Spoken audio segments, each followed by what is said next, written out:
They laughed when he walked into that boardroom. A single dad in a thrift store suit, no college degree, just desperation and a 5-year-old daughter waiting at home. The interview panel had already made their decision, reject him before he even sat down.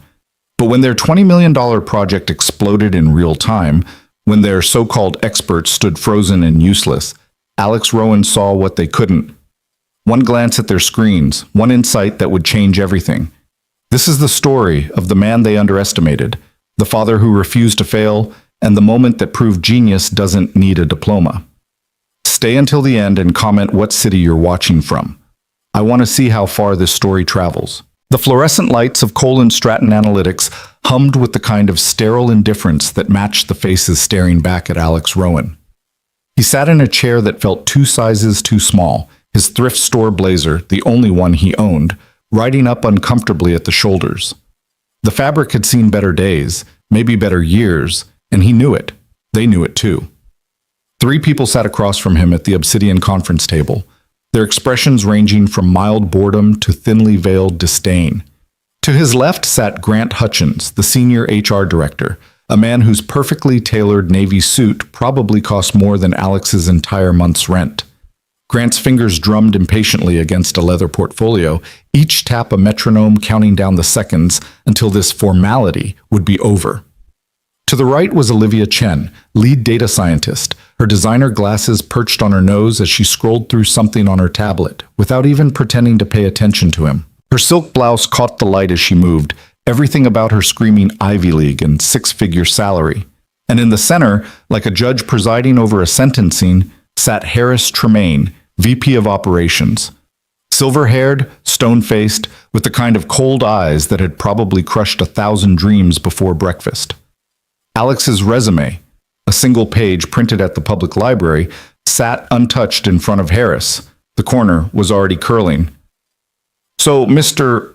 Rowan," Grant began, not bothering to hide the condescension dripping from every syllable, "walk us through your educational background." The pause before educational hit like a slap. Alex straightened in his chair, trying to summon confidence he didn't feel. "I don't have a traditional 4-year degree," he said, keeping his voice steady. "I completed 2 years at community college before you dropped out," Olivia interrupted, still not looking up from her tablet. "Yes, we can see that. I had to," Alex continued, refusing to let the shame creep into his voice. "My daughter was born, and her mother left. I became a single parent. I needed to work." "How noble," Harris said flatly, finally picking up the resume with 2 fingers as if it might contaminate him. "And these self-taught skills you've listed, Python, SQL, statistical modeling, you learned all this from YouTube videos and library books?" "Yes, sir. And through practical application, I've built predictive models for what?" Grant cut in with a sharp laugh. "Your fantasy football league? A lemonade stand?" Olivia finally looked up, a smirk playing at her lips. "This position requires a master's degree minimum, preferably a PhD. You understand that, right? We're talking about handling multi-million-dollar analytics projects, client retention strategies for Fortune 500 companies, not hobby projects." Alex felt heat rising in his chest, but he pushed it down. He'd practiced for this. He'd known it would be hard. He'd prepared answers, case studies he'd worked on during Lily's nap times, models he'd built after she went to bed, teaching himself until 2 a.m. before his shift at the warehouse started at 6. "I understand the stakes," Alex said quietly. "And I know I don't have the credentials you're looking for on paper, but I do have the skills. If you'd look at the portfolio I submitted—" "We looked at it," Harris interrupted, dropping the resume back onto the table like discarded trash. "It's adequate for an enthusiast. But this is Cole & Stratton Analytics. We are the gold standard in this industry. Our team consists of graduates from MIT, Stanford, Carnegie Mellon.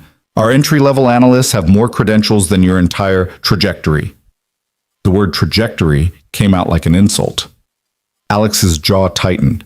Through the glass walls of the conference room, he could see the main floor of Cole & Stratton, rows of sleek desks, multiple monitors at each station, young professionals in expensive casual wear typing away, catered lunch being set up in the break area.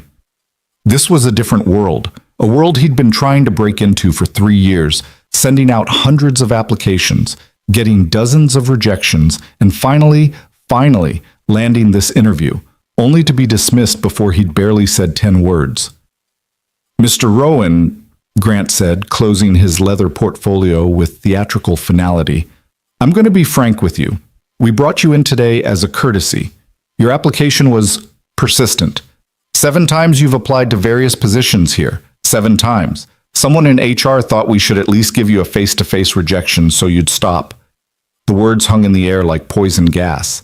Alex felt something crack inside his chest, not his spirit, that had been tested too many times to break easily, but something else. Hope, maybe. The tiny, desperate hope that had kept him going through another year of night shifts and ramen dinners, of telling Lily they couldn't afford the zoo trip she wanted, of watching her shoes get too small and waiting until they were absolutely falling apart before buying new ones from the discount bin. "I see," Alex said quietly. "Thank you for your time." He started to rise, his cheap chair scraping against the polished floor with an embarrassing screech that made Olivia wince. "One more thing," Harris said, leaning back in his chair with the casual cruelty of someone who enjoyed this part. "A word of advice, Rowan. This industry isn't for people who need second chances. It's for people who got it right the first time. People who made the right choices, went to the right schools, built the right network. You made your choices. Live with them." "I made my choices to take care of my daughter," Alex said, and for the first time an edge crept into his voice. "I'd make them again." "How touching," Grant said dryly. "Best of luck at your next warehouse job, was it?" Alex's hand was on the conference room door when it happened. A sharp electronic shriek cut through the office. Not quite an alarm, but close. The kind of sound that made every head on the floor snap up simultaneously. Multiple computer screens flickered. Then another sound, like a wave. Gasps, then urgent voices, then the rapid-fire clicking of dozens of mice and keyboards. Through the glass, Alex saw people standing up from their desks. Someone shouted. Another person ran toward a cluster of monitors at the far end of the room. "What the hell?" Grant said, standing up. Harris was already moving to the door, yanking it open. The sound of chaos flooded in, phones ringing, people calling out technical jargon Alex recognized. "The pipeline's down. Retention metrics just crashed. Everything's showing error codes." "Is this a drill?" Olivia asked, but her face had gone pale. "There are no drills," Harris snapped, striding out onto the main floor. Alex stood frozen in the doorway, forgotten. Grant and Olivia pushed past him, following Harris toward the center of the crisis. The entire floor had transformed in seconds from quiet productivity to controlled panic. A massive display screen on the far wall, the kind used for presentations and all-hands meetings, had automatically switched to what looked like a system dashboard. Even from 30 feet away, Alex could see the angry red error messages cascading down the screen. Project titles, graphs, metrics, all of it collapsing in real time. And centered at the top of the screen, in letters large enough to read from anywhere in the room, Project Atlas, critical failure. Alex's breath caught. He knew that name. Everyone in the industry knew that name. Project Atlas was legendary. Cole and Stratton's flagship client retention prediction system, the platform that had won them their reputation, that supposedly could predict customer churn with unprecedented accuracy. It had been featured in Forbes, Wired, and the Wall Street Journal. Companies paid millions for access to its insights, and apparently, it had just died.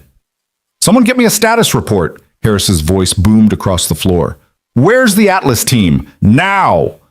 A cluster of data scientists rushed to a bank of monitors, their fingers flying across keyboards.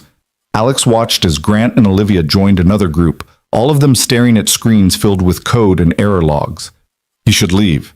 He should walk out right now, go pick up Lily from Ms. Patterson's apartment where she was being babysat, go home to their one-bedroom place where the heat didn't work right and the neighbors were too loud. He should accept what he'd known all along, that this world wasn't for people like him, but his feet didn't move.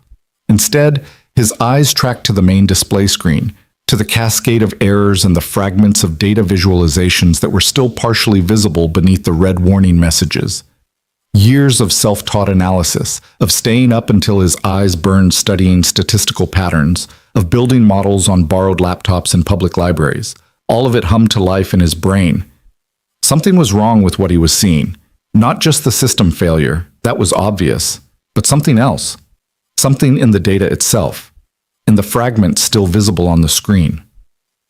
"The client's going to murder us," someone said nearby, voice high with panic. "Drake's going to pull the entire contract." "Samuel Drake?" another voice responded. "Oh God, he's already been threatening to walk. If Atlas is down, it's not just down," a third voice cut in, belonging to a young analyst with sweat already beading on his forehead. "The historical data is corrupted. Months of retention metrics are showing anomalies. We might have been giving them bad projections for—" "Shut up," Harris roared. "Conference room, senior team only, now!" He meant the main executive conference room, the one with actual wooden doors instead of glass, the one where the real decisions got made. The senior team started moving that direction, a dozen people in expensive clothes with expensive degrees rushing to save their expensive project. Alex stood in the doorway of the interview room, still invisible. His interview was over. He'd been rejected. He should leave. But his eyes stayed locked on that screen. And that's when he saw it. It was just a glimpse, a fragment of a data table still visible in one corner of the display before someone pulled up another error log over it.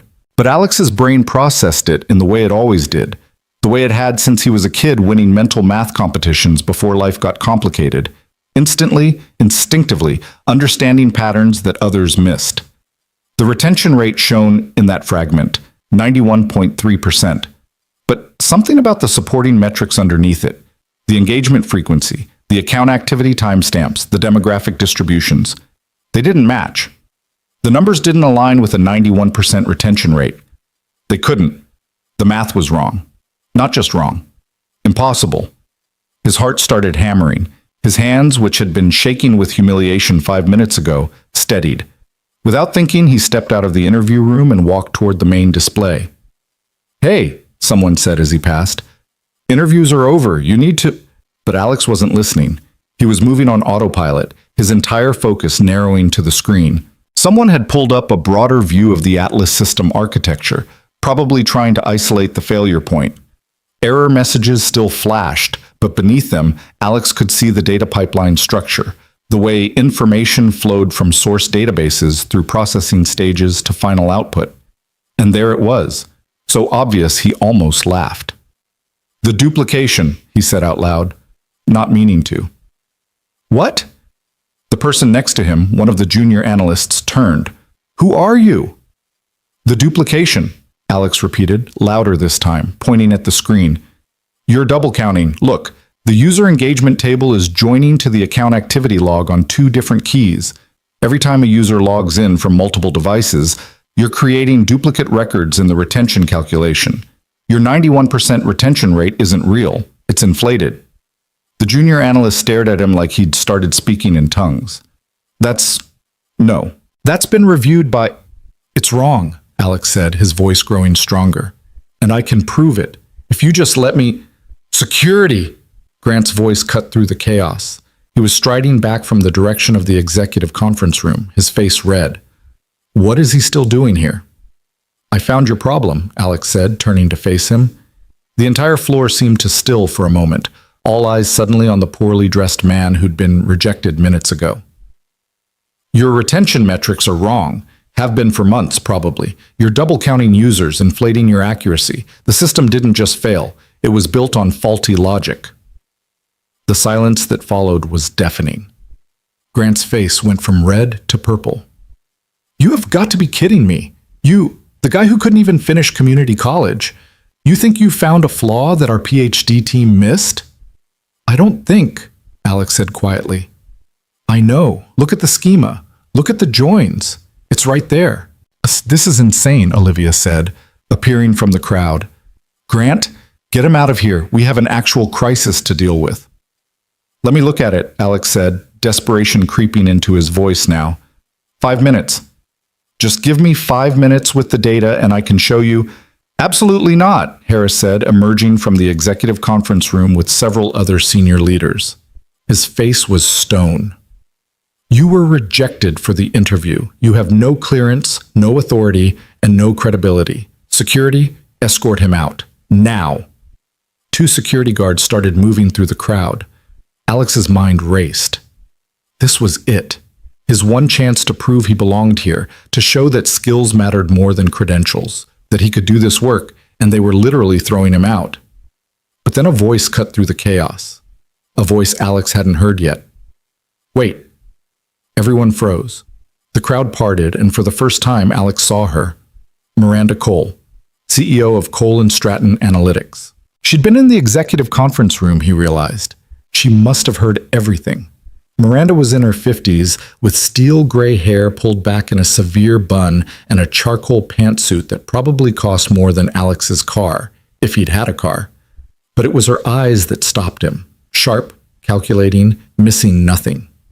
She walked forward slowly, her heels clicking on the polished floor, until she stood directly in front of Alex. You said duplication, Miranda said. Her voice was quiet, but it commanded absolute attention. Explain. Exactly. 30 seconds. Alex's mouth went dry.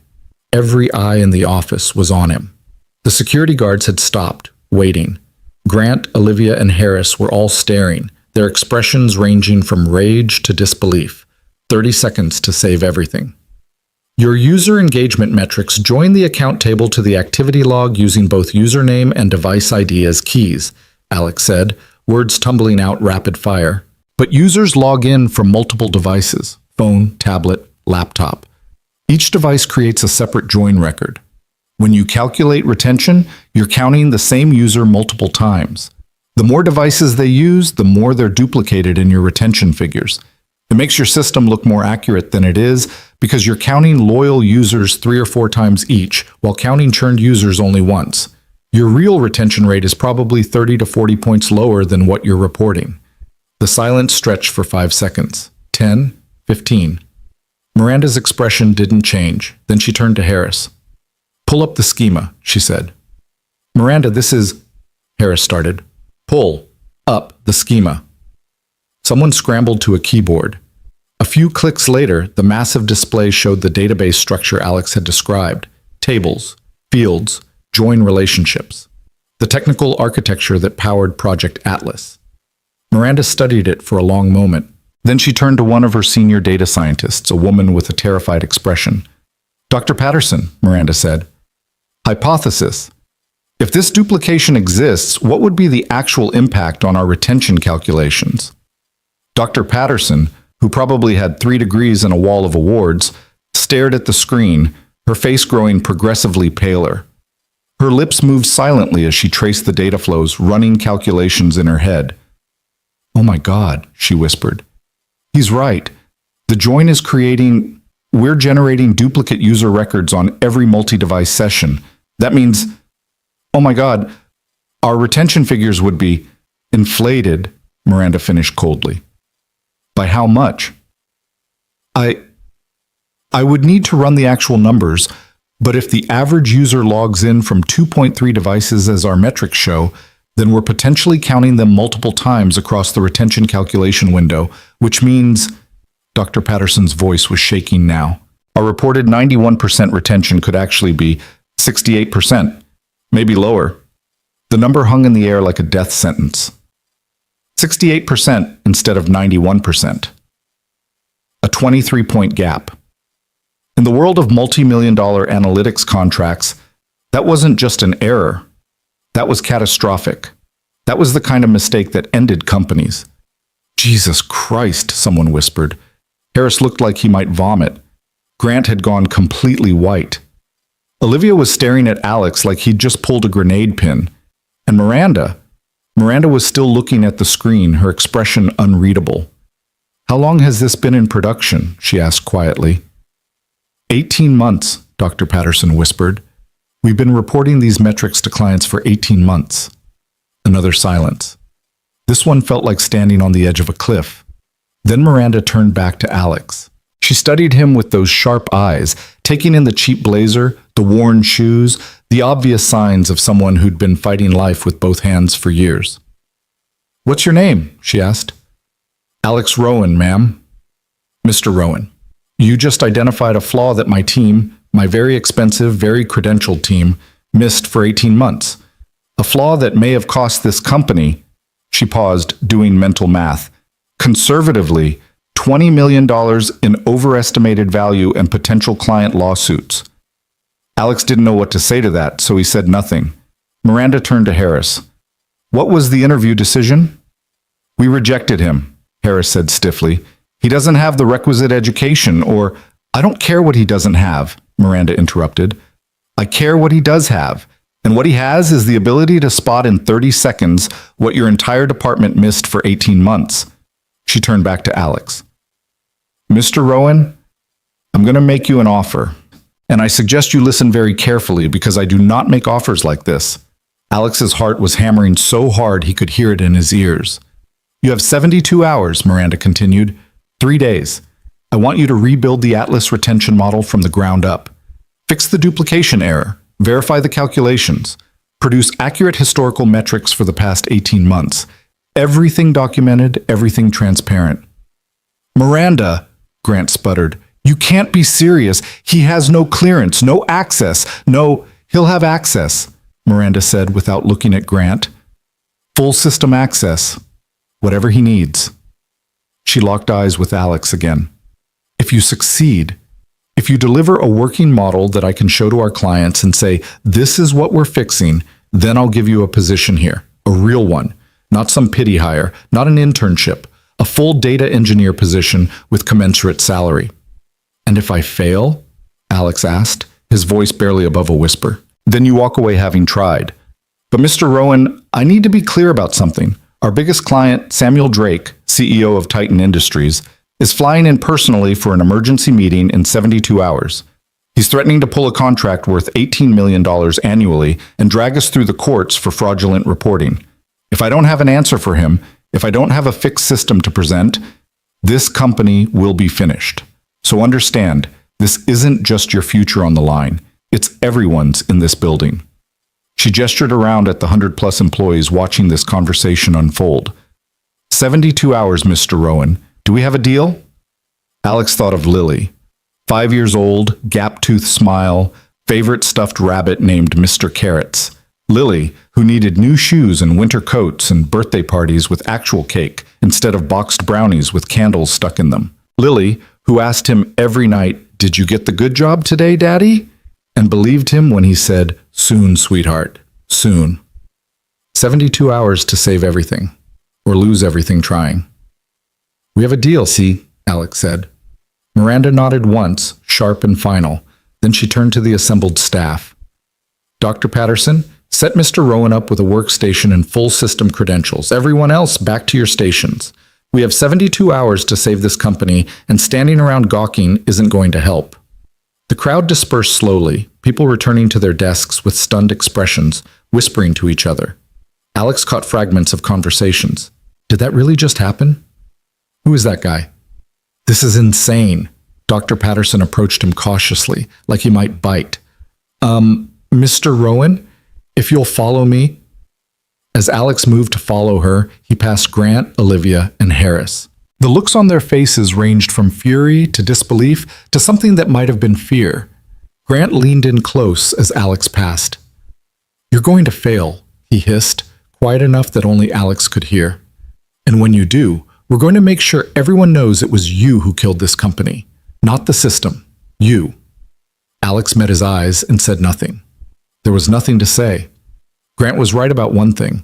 If Alex failed, he would be the scapegoat. The unqualified nobody who'd been given a chance and blown it spectacularly. But if he succeeded... Dr. Patterson led him across the floor to a workstation in the corner, a temporary desk that looked like it was usually used for overflow or visiting consultants. 2 monitors, decent keyboard, standard office chair. It looked like heaven. I'll get your credentials set up, Dr. Patterson said, her voice still shaky. You'll have full database access within the hour. And Mr. Rowan, for what it's worth, what you spotted? That was brilliant. We should have caught it. I should have caught it. She looked genuinely ashamed. Good luck. She left him there, at this borrowed desk, in this world he didn't belong to, with 72 hours to do the impossible. Alex sat down in the chair. It was ergonomic, perfectly adjusted, the kind of chair that probably cost more than his entire thrift store wardrobe. Through the window, he could see the city sprawling below, Manhattan at its finest, all glass towers and endless ambition. His phone buzzed, a text from Ms. Patterson, his neighbor and babysitter. "Lily's fine. Colored you a picture. Take your time at the interview." Alex closed his eyes. Lily was safe. Lily was happy. Lily didn't know that her daddy had just bet everything they had, everything they were, on a 3-day deadline that might destroy them both. His phone buzzed again. This time, a text from an unknown number. "Mr. Rowan, Miranda Cole. I'm giving you this opportunity not because I'm kind, but because I'm desperate. Prove you belong here, or prove everyone right about you. The choice is yours. Clock starts now." Alex opened his eyes, stared at the dark monitors in front of him, waiting for credentials that would give him access to a system he'd never touched, data he'd never seen, problems he'd never encountered. 72 hours. Time to get to work. The credentials came through 47 minutes later. Alex watched the system access email appear in his inbox, a temporary corporate account created just for him, valid for exactly 72 hours before it would self-destruct like something out of a spy movie. His username was Arawan Temp. Even the system knew he didn't belong. He logged in with hands that wanted to shake but couldn't afford to. The dual monitors blazed to life, displaying the Cole and Stratton internal portal. Alex had spent years imagining what the inside of a real analytics company looked like, what tools they used, what their systems contained. Now he was staring at it, and the sheer scale made his stomach drop. Project Atlas wasn't just one database or one model. It was an ecosystem. Dozens of interconnected data sources, processing pipelines, validation layers, output systems. The architecture diagram alone looked like a map of downtown Tokyo. Dense, complex, and completely overwhelming. "Jesus," Alex whispered.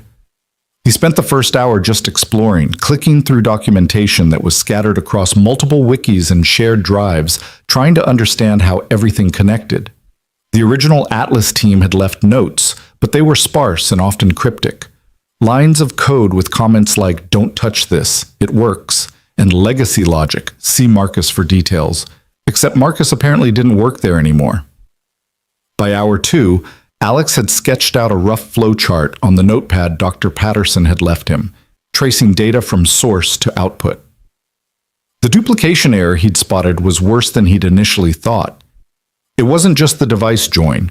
There were multiple places where the system was creating artificial inflation.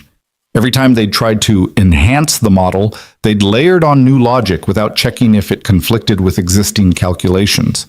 It was a house of cards built by very smart people who'd been too busy being smart to be careful. Alex pulled up the retention calculation module and started reading through the SQL queries.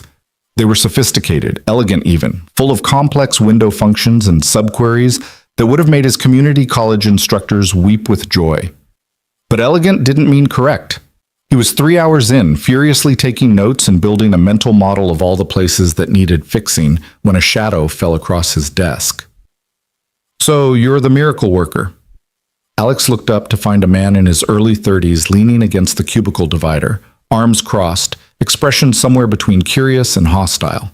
He wore a fitted Henley and designer jeans, the uniform of tech workers who'd decided business casual was for their parents' generation. His name badge read, Kyle Morrison, Senior Data Engineer. "Just trying to help," Alex said carefully. "Right. Help." Kyle's smile didn't reach his eyes. "You know what I love about this situation? I've been here 5 years. Worked my way up from junior analyst, got my master's from Berkeley, published papers on predictive modeling, and when we need someone to save the company, Miranda brings in you." He gestured at Alex like he was a curiosity in a museum. "No offense, man, but what are you even doing? You've been staring at that screen like it's written in hieroglyphics." "Understanding the system," Alex said evenly, "can't fix what you don't understand." "Understanding it?" Kyle laughed, sharp and humorless. "You've got 72 hours and you're spending them reading documentation? That's adorable. This is why credentials matter, man. Someone with actual training would know where to start." Alex felt the familiar burn of shame trying to claw its way up his throat, but he swallowed it down. He'd had this conversation 1,000 times, in 1,000 different forms. People who thought their degrees made them superior, who saw his lack of formal education as proof of inferiority rather than circumstance. "If you've got advice, I'm listening," Alex said. "Otherwise, I've got work to do." Kyle straightened, his expression hardening. "Here's my advice. Quit now. Walk away before you embarrass yourself. Because when you fail, and you will fail, Miranda's going to need someone to blame. And it sure as hell isn't going to be the rest of us who've been carrying this company on our backs while you were what? Stocking shelves?" "Warehouse logistics coordinator," Alex corrected quietly. "And I did more than stock. I optimized inventory flow, reduced overhead by 15%, implemented a predictive ordering system that saved—" "I don't care," Kyle interrupted. "Nobody cares about your little warehouse projects. This is the real world. These are real stakes. And you're in way over your head." He walked away before Alex could respond, leaving him alone at his temporary desk with his temporary credentials and his temporary chance. Alex took a slow breath, counted to 5, and went back to work. By hour 6, he had the full picture. The duplication error was the main culprit, but there were secondary issues. Inconsistent date handling that caused users to be counted as churned when they were actually just in different time zones. A rounding error in the engagement scoring that cascaded through downstream calculations. And a truly bizarre bug where users with apostrophes in their names were being silently excluded from certain queries. It was fixable. All of it was fixable. But fixing it would require rebuilding core components of the system, and he had to do it without breaking the dozens of reports and dashboards that depended on Atlas outputs. He started writing new queries, testing them against sample data in a development environment Dr. Patterson had set up for him. The code came naturally. Years of self-teaching had made him comfortable with SQL and Python in a way that felt almost instinctive. He didn't have the formal computer science vocabulary that someone like Kyle would use, but he understood the logic, the patterns, the way data moved and transformed. "Mr. Rowan?" Alex jerked his head up. He'd been so deep in concentration that he hadn't heard anyone approach. Dr. Patterson stood there with a concerned expression, holding a sandwich wrapped in deli paper. "It's past 8, she said gently. "You've been working for almost 7 hours straight. Have you eaten?" Alex blinked, suddenly aware that his stomach was eating itself. He'd had a granola bar for breakfast and nothing since. No, I should eat this." She set the sandwich on his desk. "Turkey and Swiss. And there's coffee in the break room that's actually decent, not the sludge from the big machine." "Thank you," Alex said, genuinely touched. "You didn't have to—" "I know." Dr. Patterson pulled over a spare chair and sat down, studying his monitors. "How's it going?" Alex hesitated. Admitting struggle felt dangerous, like showing weakness to a predator. But something about Dr. Patterson's expression, genuine concern mixed with scientific curiosity, made him answer honestly. "It's worse than I thought," he said. "The duplication is the big issue, but there are other problems layered throughout. I'm going to have to rebuild the core retention calculation from scratch, and then validate it against 18 months of historical data to make sure the new numbers are accurate." That's a massive undertaking, Dr. Patterson said slowly. "For one person, in 72 hours, that's borderline impossible." "I know. You're not even going to sleep, are you?" Alex thought of Lily, probably already asleep at Ms. Patterson's apartment, Mr. Carrots tucked under her arm. He thought of the look on Grant's face when he'd hissed his threat. He thought of Miranda's text, "Prove you belong here," or "Prove everyone right about you." "Can't afford to," he said simply. Dr. Patterson was quiet for a moment. Then she leaned forward. "Listen, I need to tell you something. What you did today, spotting that error, it was impressive, genuinely. But you need to understand the politics you've walked into." "The politics?" "Harris, Grant, Olivia, they're threatened by you. No, more than threatened. They're terrified. Because if you succeed, it proves that their entire gatekeeping apparatus is bullshit. Every time they've rejected someone for not having the right degree or the right pedigree, every time they've hired someone's nephew from Princeton over a more qualified candidate because of culture fit, all of that gets questioned if the guy with 2 years of community college saves the company."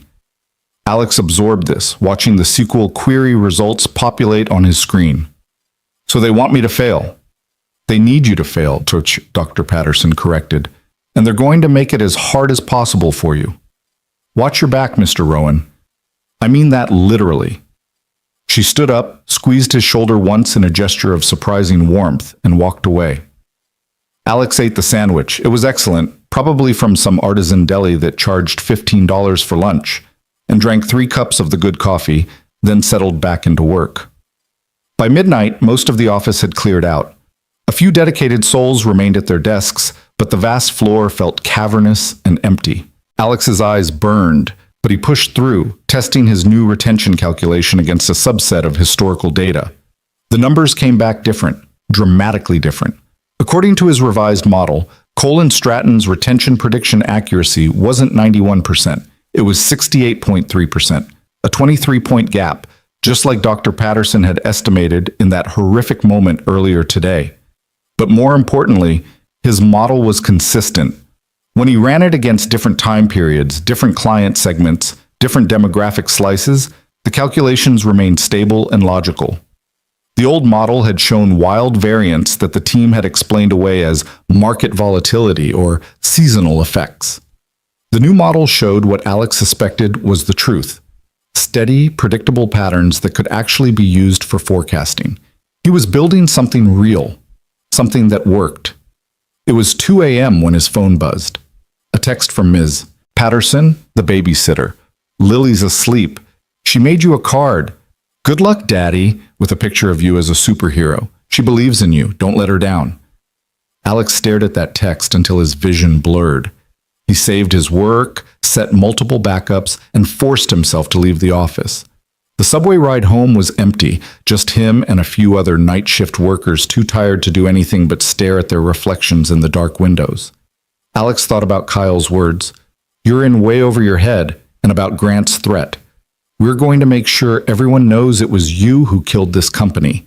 They were probably right to doubt him. He was nobody. A warehouse worker with delusions of adequacy. A single dad who'd spent years convincing himself that watching YouTube tutorials and reading library books was the same as real education. But then he thought of that moment in the interview room, when the system had crashed and he'd seen what they couldn't. That hadn't been luck. That had been pattern recognition, analytical thinking, the ability to see through noise to signal. Those skills didn't come from diplomas. They came from desperation and determination and thousands of hours of practice when everyone else was sleeping. He got home at 3 a.m., slipped quietly into Ms. Patterson's apartment to get Lily. His daughter was indeed asleep, clutching Mr. Carrots, a piece of construction paper carefully placed on the table nearby. The drawing showed a stick figure with a cape and a big smile, labeled Daddy the Hero, in Lily's uneven handwriting. Alex carried her home, tucked her into bed, and allowed himself 3 hours of sleep. Day 2 started at 6 a.m. when his alarm screamed him awake. Alex showered, dressed in his second-best shirt, the good one was already dirty, and took Lily to preschool. "Did you get the good job, Daddy?" she asked as he signed her in. "Still working on it, sweetheart," he said, crouching down to her level. "But I'm trying really hard." "You're the smartest daddy ever," Lily said, with the absolute conviction only a 5-year-old could muster. "You're gonna do it." Alex hugged her tight, then forced himself to let go and head back to Colin Stratton. The office was already buzzing when he arrived at 7:30. People who'd looked at him with curiosity yesterday now looked at him with something else. Speculation, maybe, or the kind of morbid interest people had watching someone walk a tightrope without a net. He sat down at his temporary desk and found something waiting for him, a sticky note on his monitor. "Nice try. But you're using test data. Real production data has access restrictions. Good luck with that." "Okay." Alex's stomach dropped. He pulled up the database connection settings and his fears confirmed. His credentials had been modified overnight. He no longer had access to the production database, only the development environment with its sanitized, limited test data. He couldn't rebuild the model with test data. He needed the real information, the actual customer records and activity logs from the past 18 months. Without it, everything he'd built last night was useless. Kyle. It had to be Kyle, or someone working with him. Dr. Patterson had warned him, but Alex hadn't expected sabotage this blatant, this fast. He pulled out his phone, started to call Dr. Patterson, then stopped. If he went crying to her every time someone made things difficult, he'd prove Grant right, that he was too weak for this world. There had to be a way. Alex pulled up the system architecture documentation again, studying the access control structures. Production data was locked behind security groups that required VP-level approval to modify. But there had to be other paths, other ways data flowed through the system. Then he saw it. The data warehouse sync process. Every night at 2 a.m., production data was copied to a reporting warehouse for analytics and BI tools. That warehouse had different access controls, looser, because it was designed for broader use by analysts and business users. Alex checked the permissions on the reporting warehouse. His temporary credentials didn't have direct access, but there was a set of pre-built views, curated data sets that extracted common slices of information. And one of those views, labeled Atlas Historical Metrics, appeared to contain exactly what he needed. It wasn't perfect. The view was read-only and slightly outdated, refreshed weekly rather than daily, but it was enough to validate his model against real data. Alex spent the next 4 hours adapting his queries to work with the view structure, pulling historical retention data and running his revised calculations against it. The numbers remained consistent. His model worked. By noon, he had preliminary results showing the corrected retention rates for the past 6 months. The truth was brutal. Cole and Stratton had been overpromising and under-delivering by an average of 22%. Clients had been making decisions based on flawed predictions, investing resources and strategies that the data never actually supported. It was the kind of mistake that spawned lawsuits and ended careers. Alex was documenting his findings, preparing a report that Miranda could actually use, when his computer screen suddenly went black. Not just dark, completely powered off, like someone had yanked the plug. Both monitors dead. The tower under his desk silent. Alex's heart rate spiked. He pressed the power button. Nothing. Held it down. Nothing. Problem, temp worker? He turned to find Grant standing behind him, that same smirk from yesterday plastered across his face. Several other senior staff members had gathered nearby, watching with barely concealed satisfaction. My workstation crashed, Alex said, keeping his voice level despite the panic screaming through his veins. Crashed? Grant made a show of looking concerned. That's unfortunate. It's pretty backed up today. Might take a few hours to get someone over here, maybe tomorrow. He leaned in closer, lowering his voice. Tick-tock, Mr. Rowan. How much time do you have left? 55 hours? Alex stood up slowly, facing Grant directly. The older man had 6 inches and 50 pounds on him, plus the confidence of someone who'd never really struggled for anything in his life. But Alex had spent 5 years fighting for every scrap, every opportunity, every moment of dignity. I'll figure it out, Alex said quietly. Sure you will. Grant's smile widened. Just like you'll figure out how to rebuild an enterprise system without computer access. Good luck with that. He walked away, the group of senior staff following him like an entourage, their laughter trailing behind them. Alex stood there, staring at his dead workstation, feeling the weight of impossibility crushing down on his chest. 55 hours left. No computer. Months of work to recreate. A 5-year-old daughter depending on him to not screw this up. This was it. This was how they'd win. Not by proving he lacked skills, but by making it physically impossible for him to complete the task. Alex sat back down, pulled out his phone, and stared at it. He could call Dr. Patterson again, but what could she do? The damage was done. He could complain to Miranda, but that would make him look weak, unable to handle adversity.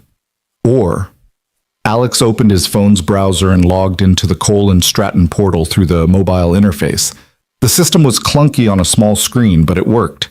He could access the reporting warehouse views, pull data, even write basic queries. It would be slower, much slower, like trying to build a house with hand tools instead of power equipment. But it was possible. He spent the next hour figuring out the mobile workflow, copying query results into a cloud document he could access from his phone, building his analysis piece by piece in Google Sheets since he couldn't use Excel. At 2 p.m., someone cleared their throat behind him. Alex turned to find Dr. Patterson holding a laptop. "This is mine," she said without preamble. "Personal device, not company property. You can't access the production systems with it because of security protocols, but you can use it for documentation and analysis. And before you ask, no, I didn't get permission, so if anyone asks, you found it in a closet somewhere." Alex felt something tight in his chest loosen slightly. "Thank you," he managed. "Don't thank me yet. You still have to pull off a miracle." But she smiled, just a little, before walking away. Alex set up the laptop, connecting it to his phone's hotspot, since his network access had mysteriously failed along with his workstation. It wasn't elegant, but it worked. He could query the warehouse through his phone, analyze the results on the laptop, and slowly, painfully slowly, rebuild his model. The afternoon blurred into evening. Alex worked through lunch, through dinner, sustained by coffee and granola bars from the vending machine. Other employees drifted past, some curious, some openly hostile, a few offering quiet words of encouragement when no one else was listening. Around 7 p.m., Olivia stopped by his desk. Unlike Grant's obvious hostility or Kyle's sneering contempt, she projected a kind of clinical detachment, like he was a lab specimen she was observing. "You're still here," she noted. 48 hours left," Alex replied without looking up from the laptop screen. "This is fascinating, actually," Olivia said, leaning against his desk. "The psychology of it. You genuinely believe you can do this, don't you? Even with everything working against you." "I don't have the luxury of doubt," Alex said simply. "That's not an answer." Alex finally looked at her. "Yes, I believe I can do this because the alternative is going back to a life where I'm one emergency room visit away from bankruptcy, where my daughter asks for things I can't afford, where I'm 40 years old and still wondering if I'll ever be more than a warehouse worker. So yeah, I believe, because I have to." Olivia studied him for a long moment, her expression unreadable. Then she straightened up. "For what it's worth, I hope you prove me wrong. I don't think you will, but I hope you do." She walked away before Alex could decide if that was encouragement or pity. By midnight, Alex had reconstructed about 60% of his model. The laptop's smaller screen made everything harder, and the phone-based data access was agonizingly slow, but he was making progress. The core logic was sound. The calculations were checking out. He just needed more time he didn't have. He made it home at 1 a.m., got 4 hours of sleep, and was back at his desk by 6 a.m. on day 3. Final day. Deadline at 8 a.m. tomorrow morning. 26 hours left. The office on day 3 had a different energy. Word had spread about what was happening. The temp worker trying to save the company, the system working against him, the impossible deadline ticking down. Some people seemed to be rooting for him now. Others wanted him to fail so life could return to normal. Alex ignored all of it. He had a model to finish. But by noon, he hit a wall. The historical data he needed to validate the final quarter of analysis required access to archived logs that weren't in the reporting warehouse. They'd been moved to cold storage months ago, apparently to save on database costs. Accessing them required special permissions that, surprise, surprise, his temporary credentials didn't include. Alex stared at his phone screen, at the error message telling him access denied, and felt something crack inside him. Not his resolve, that was too worn down to break, but something else. Hope, maybe. The last fragment of belief that the universe might actually bend in his favor for once. He'd been working for 40 hours straight with maybe 8 hours of sleep total. He'd overcome sabotaged credentials and a dead workstation and 1,000 small obstacles designed to make him fail. But this was different. This wasn't something he could work around. The data he needed was locked behind permissions only VPs could grant, and the VPs wanted him to fail. It was 12:37 p.m., 20 hours until the deadline. Game over. Alex put his head in his hands, too tired to even feel the full weight of defeat. He thought of Lily, of the card she'd made him, of her absolute conviction that her daddy was a hero who could do anything. He'd let her down. Again. "Mr. Rowan?" The voice cut through his despair like a knife. Alex looked up to find Miranda Cole standing at his desk, dressed in another severe pantsuit, her expression unreadable. "Walk with me," she said. It wasn't a request.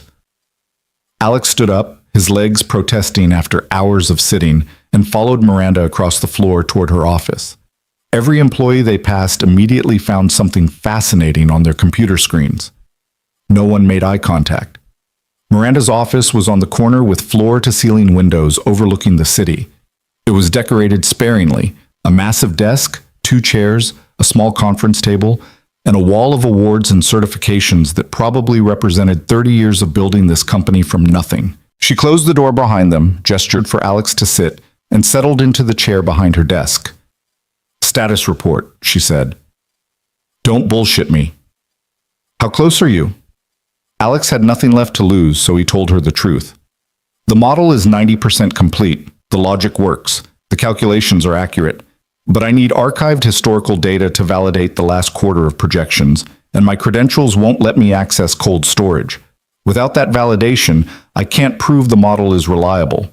And without proof, Samuel Drake won't trust anything I present." Miranda absorbed this without expression. Then she asked, "Has your workstation been restored?" "No, ma'am." "Your database access?" "Restricted to the reporting warehouse only. And you've been working on a borrowed laptop connected to your phone for the past 2 days." It wasn't a question, but Alex answered anyway. "Yes, ma'am." Miranda was silent for a long moment, her fingers steepled in front of her face. Then she leaned back in her chair. "I'm going to tell you something, Mr. Rowan, and I'm only going to say it once, so listen carefully." Alex waited. 30 years ago, I was you. Not literally, but close enough.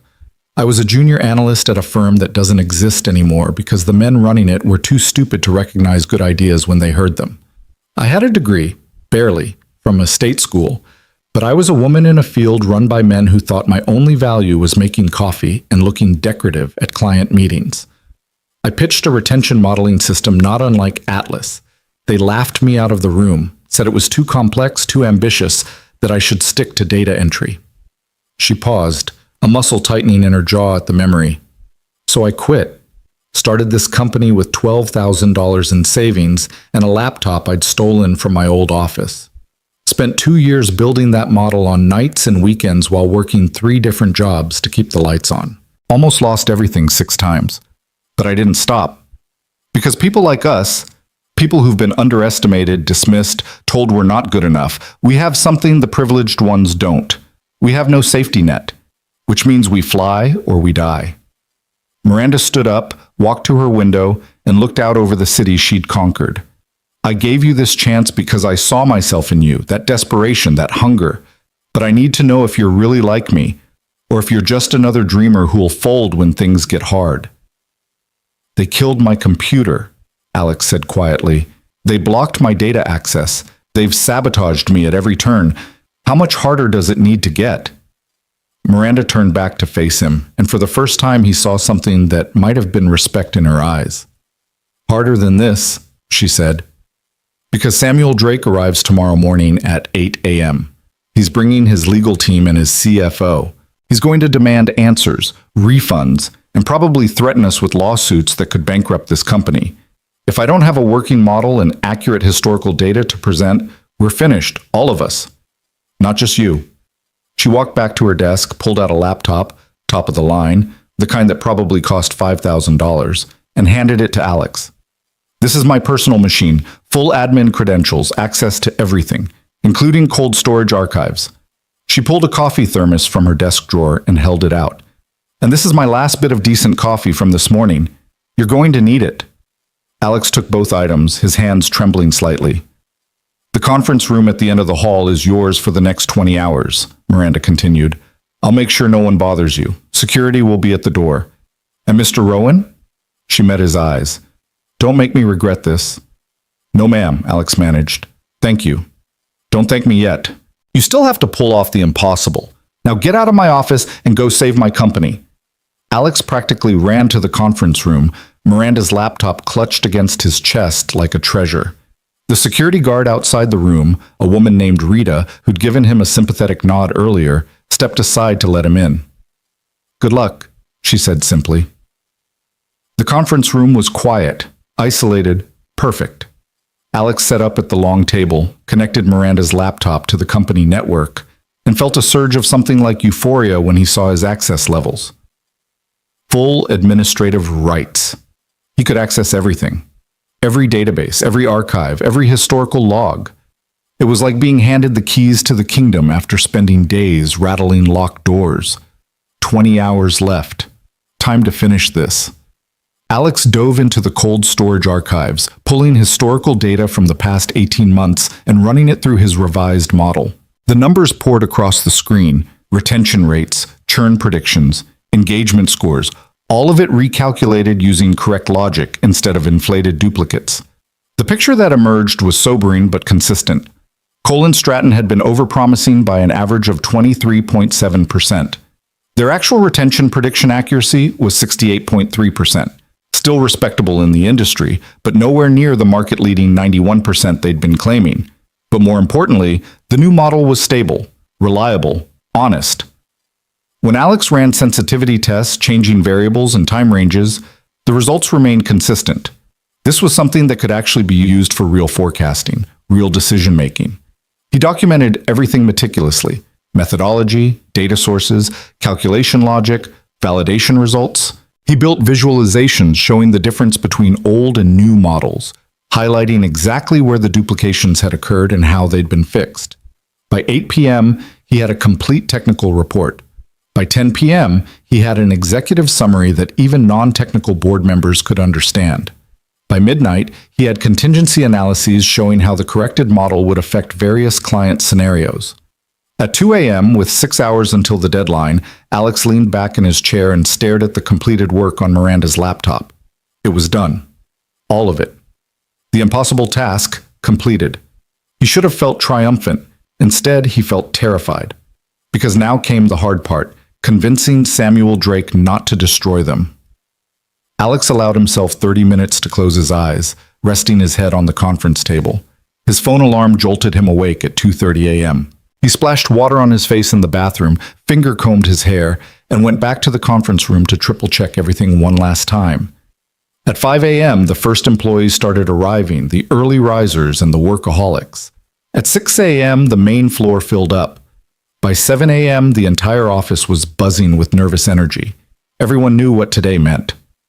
Alex transferred his final report and model to multiple backup locations, then printed out physical copies using the conference room printer. His hands left sweat marks on the paper. At 7:45, Miranda appeared at the conference room door. "Is it ready?" she asked. "Yes, ma'am." "Can you present it?" Alex thought about his warehouse uniform, about standing in front of skeptical clients explaining inventory optimization. He thought about Lily's preschool presentations, where she'd insisted he come watch her talk about her favorite color. He thought about every moment in his life when he'd had to convince someone he was worth listening to, despite all evidence suggesting otherwise. "Yes, ma'am," he repeated. "Then let's go meet our fate," Miranda said. And together they walked toward the main conference room where Samuel Drake was waiting to end them all. The executive conference room felt like a courtroom. Samuel Drake sat at the head of the massive table, flanked by 2 lawyers in matching charcoal suits and a CFO, whose expressions suggested he'd already calculated exactly how much pain he could inflict through litigation. Drake himself was in his 60s, silver hair, immaculately styled, wearing a suit that probably cost more than Alex had earned in the past year. Everything about him radiated power and the absolute certainty that he held all the cards. Behind Drake's delegation, the floor-to-ceiling windows showed Manhattan waking up, sunlight just beginning to paint the glass towers gold. It would have been beautiful if Alex's entire future wasn't about to be decided in the next hour. On Cole & Stratton's side of the table sat Miranda at the center, flanked by Harris and 2 board members Alex had never seen before. Grant and Olivia were positioned against the wall like soldiers awaiting orders, their faces carefully neutral. Dr. Patterson stood near the presentation screen, ready to handle the technical setup. And at the far end, almost forgotten, was Alex. The man nobody had wanted in the building 4 days ago. The man who now held their survival in his sleep-deprived hands. "Let's not waste time with pleasantries," Drake said, his voice carrying the kind of authority that came from 40 years of crushing competitors. "I flew here from Chicago at 5 this morning because your system has been feeding my company garbage data for 18 months. My investment decisions, my strategic planning, my board presentations, all of it based on your firm's supposedly industry-leading retention analytics. Analytics that were, as it turns out, catastrophically wrong. He slid a document across the table toward Miranda. Alex couldn't see what it was, but he watched Miranda's jaw tighten as she read it. "That's a draft complaint," Drake continued. "$28 million in damages, another $15 million in consequential losses. My lawyers are very thorough. We've documented every decision my company made based on your flawed projections, every dollar we invested or didn't invest because we trusted your numbers." He leaned forward, eyes hard. "I'm giving you exactly one chance to explain why I shouldn't file this today and spend the next 5 years destroying your reputation in court." The silence that followed felt heavy enough to crush bone. Alex could hear his own heartbeat, could see a muscle twitching in Harris's temple, could feel the weight of 100 employees outside this room waiting to learn if they still had jobs. Miranda didn't flinch. She set the legal document aside and met Drake's eyes with the same steel that had built this company from nothing. "Mr. Drake, you're absolutely right," she said, and the admission seemed to startle him. "Our system was flawed, badly flawed. We failed you, and we failed every client who trusted us. I'm not going to insult your intelligence by making excuses or minimizing what happened." "Then what exactly am I doing here?" Drake asked coldly. "If you're just going to confess, I can file the lawsuit from my hotel. You're here because 4 days ago, someone walked into my building and spotted the flaw that my entire team had missed for 18 months. And in the 72 hours since, he's rebuilt our core system from the ground up. I'm not asking you to forgive us, Mr. Drake. I'm asking you to look at what we've built to fix this mess and decide if it's worth giving us one more chance." Drake's expression didn't change, but one of his lawyers leaned over and whispered something in his ear. He waved the man away irritably. "You rebuilt your entire analytics platform in 3 days, Drake said, making it sound like a fairy tale. "That's what you're claiming." "Not me," Miranda said. "Him." She gestured to Alex, and suddenly every eye in the room locked onto him. Drake's gaze swept over Alex's rumpled shirt, his exhausted face, his complete lack of executive presence. The CFO actually smirked. "This is the miracle worker?" Drake asked. "No offense, son, but you look like you just rolled out of a dumpster." 72 hours without sleep will do that, sir," Alex said, his voice steadier than he felt. "But the work speaks for itself." "Does it?" Drake leaned back in his chair, steepling his fingers. "And what exactly qualifies you to rebuild an enterprise analytics system?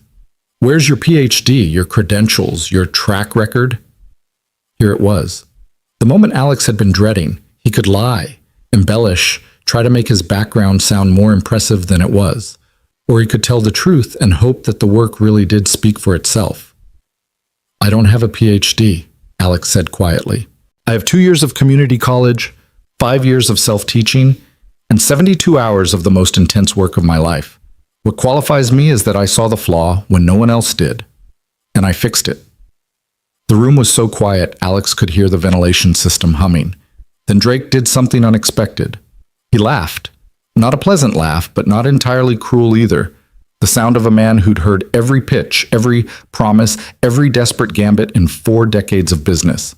"You've got balls, I'll give you that," Drake said. "All right, kid. Show me what you've got. You've got 30 minutes to convince me not to bury this company, starting now." Alex stood up, his legs unsteady for a moment before muscle memory from 1,000 warehouse briefings kicked in. He walked to the front of the room where Dr. Patterson handed him the remote for the presentation screen.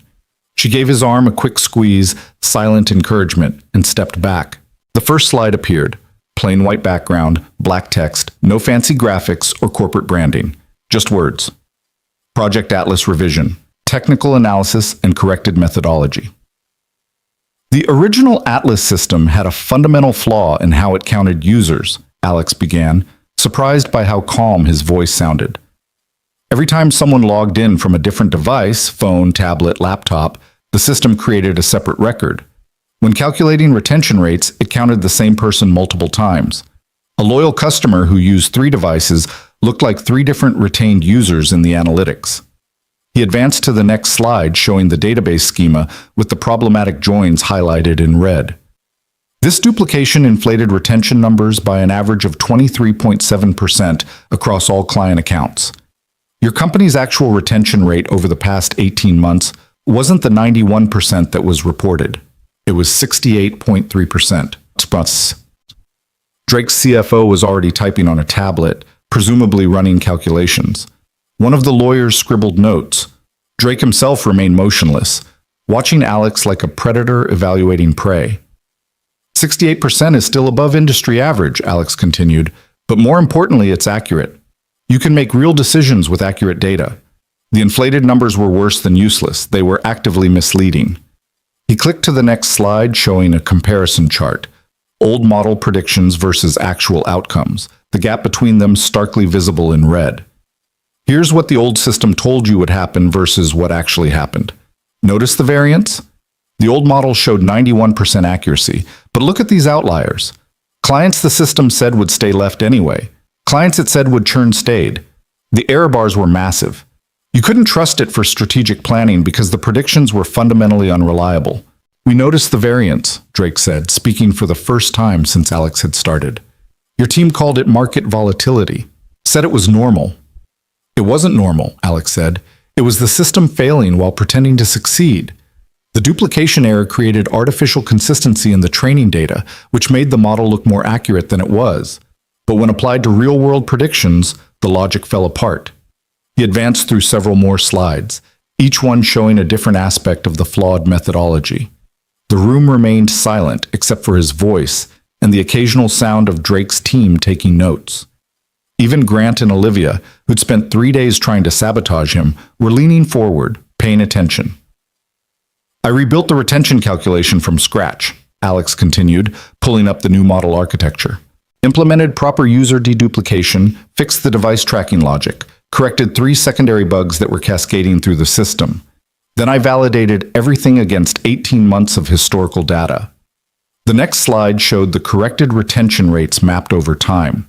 The numbers were lower, but the variance had disappeared. The predictions formed clean, consistent patterns. Your actual retention rate, 68.3%, is stable and predictable. You can forecast with it. You can build strategy around it. More importantly, you can trust it. Drake was studying the charts now, his expression unreadable. The CFO had stopped typing and was staring at the screen with what might have been grudging respect. Alex clicked to a new section, Client Impact Analysis. I know you're concerned about the decisions you made based on the flawed data, he said, addressing Drake directly now. So I ran a retroactive analysis. I took every major strategic recommendation Atlas made to your company in the past 18 months and recalculated them using the corrected model. The slide showed a table of recommendations, investment decisions, market expansions, customer acquisition strategies, with 2 columns, Atlas original recommendation and corrected analysis. In 14 of 18 cases, the corrected model reaches the same conclusion as the original. Your strategic decisions were sound even if the underlying numbers were wrong. In 3 cases, the corrected model suggests you were more conservative than necessary. You actually left opportunity on the table. And in 1 case, Alex paused, knowing this was the moment that would either save them or end them. In 1 case, the acquisition of the Northern Regional Division, the corrected model suggests you overpaid by approximately 12% based on inflated retention projections. The room went dead silent. 12% of a $400 million acquisition, Drake said slowly, is $48 million.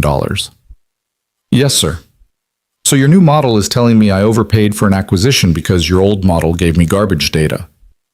Yes, sir, but what? Drake's voice had gone very quiet, which somehow felt more dangerous than shouting. But the acquisition itself was still strategically sound, Alex said, refusing to back down now. The Northern Division gives you market presence you didn't have, eliminates a competitor, and provides long-term value that exceeds the purchase price even with the overpayment. You just paid a premium you didn't need to. And sir, if I can speak frankly, you've come this far, Drake said coldly. Might as well finish. Every major acquisition involves some amount of overpayment. Due diligence is never perfect. 12% is well within normal variance for a deal that size. The fact that you can now quantify exactly how much you overpaid, That's actually valuable information for future negotiations. Drake stared at him for what felt like an hour, but was probably 10 seconds. Then he turned to his CFO. Is he right about the 12% being normal variance? The CFO hesitated, then nodded reluctantly. For an acquisition that complex, yes, we typically budget 15 to 20% variance in our models. Drake turned back to Alex. Keep going. You've got 15 minutes left. Alex's hands were shaking slightly as he advanced the slides, but he pushed through.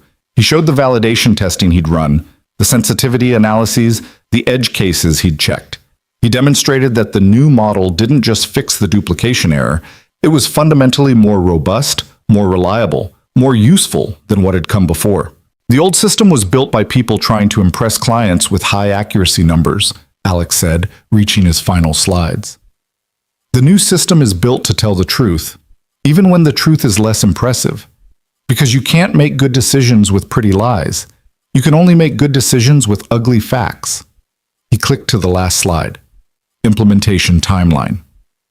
If you choose to continue with Cole and Stratton, the new model can be fully deployed within 2 weeks. All historical data has been reprocessed. All client reports have been recalculated. You'll have complete transparency into what the old system told you versus what actually happened. And going forward, you'll have predictions you can actually trust. Alex set down the remote and faced Drake directly. I know we failed you, sir. I know you have every right to walk away and sue us into oblivion. But this new system works. It's honest. And it's yours if you want it. The silence that followed felt like standing on the edge of a cliff. Alex could see Miranda's reflection in the window glass, her face composed but her hands gripping the armrests of her chair. He could see Harris looking like he might be sick. He could see Grant and Olivia frozen against the wall, waiting for the verdict. Drake stood up slowly, walked to the presentation screen and studied the charts up close. His CFO joined him, and they had a whispered conversation that Alex couldn't hear. One of the lawyers was typing furiously on a laptop.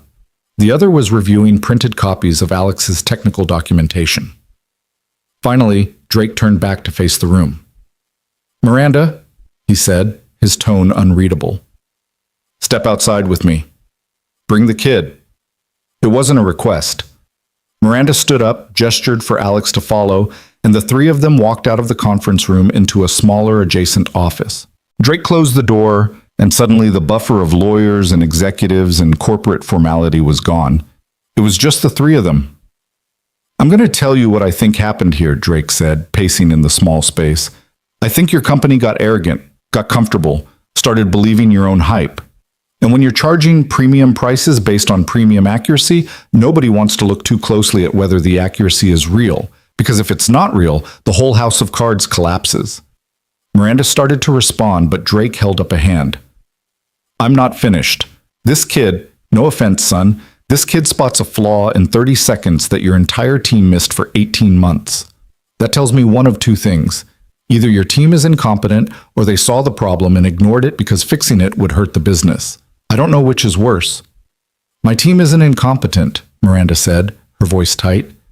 But you're right that we got comfortable. We built something impressive and stopped questioning whether it was right. That's on me. That's my failure as a leader. Drake studied her for a moment, then turned to Alex. You really build this whole thing in 72 hours? Yes, sir. Why? You don't even work here. You could have walked away after spotting the flaw, let this whole company burn. Why break your back to save people who rejected you? Alex thought about all the answers he could give, about needing the job, about wanting to prove himself, about refusing to let Grant and Harris and everyone else who'd dismissed him be right. But what came out was simpler and more true. Because fixing broken things is what I do, Alex said quietly. And because 100 people in this building don't deserve to lose their jobs because the system was flawed. They didn't build it wrong on purpose. They just didn't see what I saw. That doesn't make them bad at their jobs. It makes them human. Drake was quiet for a long moment, looking between Alex and Miranda. The lawsuit I drafted, he said finally, is based on provable damages from 18 months of bad data. My lawyers are very good. They'll win and they'll take everything you have. This company will be gone in a year. Miranda's face went carefully blank, but Alex saw her hands curl into fists. However, Drake continued, and Alex's heart stuttered at that word. Your new system actually does look solid, better than solid. The transparency, the documentation, the honest assessment of where we got bad recommendations, that's worth something. And more importantly, this kid has something my company could use. He turned to Alex. I'm prepared to reinstate the contract. Full value, $18 million annually, but I want him leading the team. The words didn't make sense at first. Alex's exhausted brain tried to process them and came up empty. Leading the team? Miranda repeated, her tone carefully neutral. You heard me. I'm not paying $18 million a year to work with people who miss obvious errors for months. I'm paying to work with people who spot them in 30 seconds and fix them in 3 days. He leads the Atlas project, or I walk. Mr. Drake, Miranda said slowly, Alex doesn't even work for us yet. We had an agreement that if he completed this project, I'd offer him a position, but then offer him the position right now, Drake interrupted. Make him lead data engineer or senior analyst or whatever title you need to give him authority over the Atlas team, because that's my condition. He's in charge, or the deal's off. Alex felt like he'd been hit by a truck. Lead data engineer. In charge of the Atlas team. The same people who'd spent 3 days sabotaging him, who'd mocked his credentials, who'd been certain he would fail. Can we have a moment? Miranda asked. You've got 5 minutes, Drake said, then walked out of the small office, leaving Alex and Miranda alone. Miranda turned to face Alex, and for the first time since he'd met her, she looked uncertain. This isn't how I planned to do this, she said. But he's right. You earned it. More than earned it. The question is whether you want it. Because leading a team that resents you, that tried to destroy you, that will question every decision you make, that's not going to be easy. Alex thought about the past 3 days.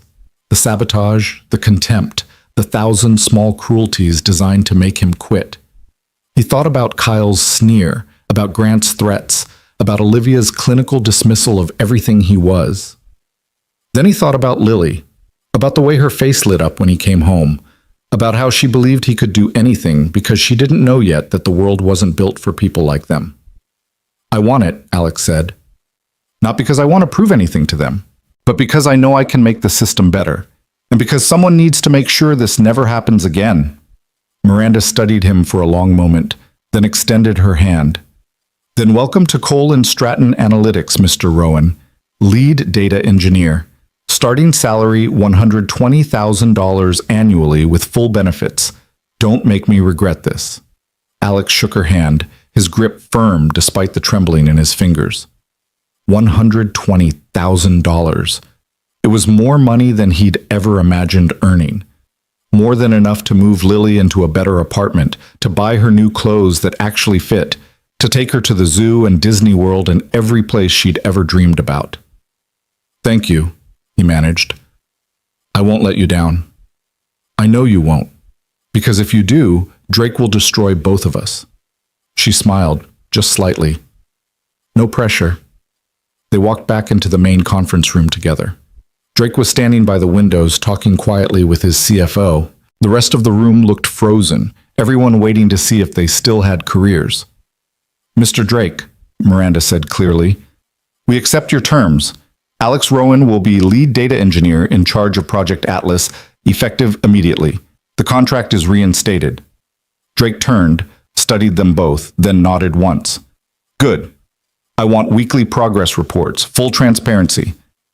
And the first sign that you're slipping back into old habits, I'm gone. Understood? Understood, Miranda said. Drake gestured to his team. We're done here. My lawyers will send over the amended contract by end of business today. He paused at the door, looked back at Alex. Kid, I hope you know what you just signed up for. Leading a team of people who think you stole their project is going to be hell. I've been through worse, Alex said quietly. Drake's expression shifted into something that might have been respect. I believe you have. Good luck. And then he was gone, his entourage trailing behind him, leaving the Cole and Stratton team standing in stunned silence. Harris was the first to speak, his voice tight. Miranda, you can't be serious. He's going to lead the Atlas team? He doesn't have the experience, the credentials. He has something better. Miranda interrupted. He has results. And he has Samuel Drake's trust, which is more than any of us can say right now. She turned to address the room. As of this moment, Alex Rowan is lead data engineer for Project Atlas. He reports directly to me. Anyone who has a problem with that can submit their resignation. The silence was deafening. Grant looked apoplectic. Olivia's expression was carefully blank.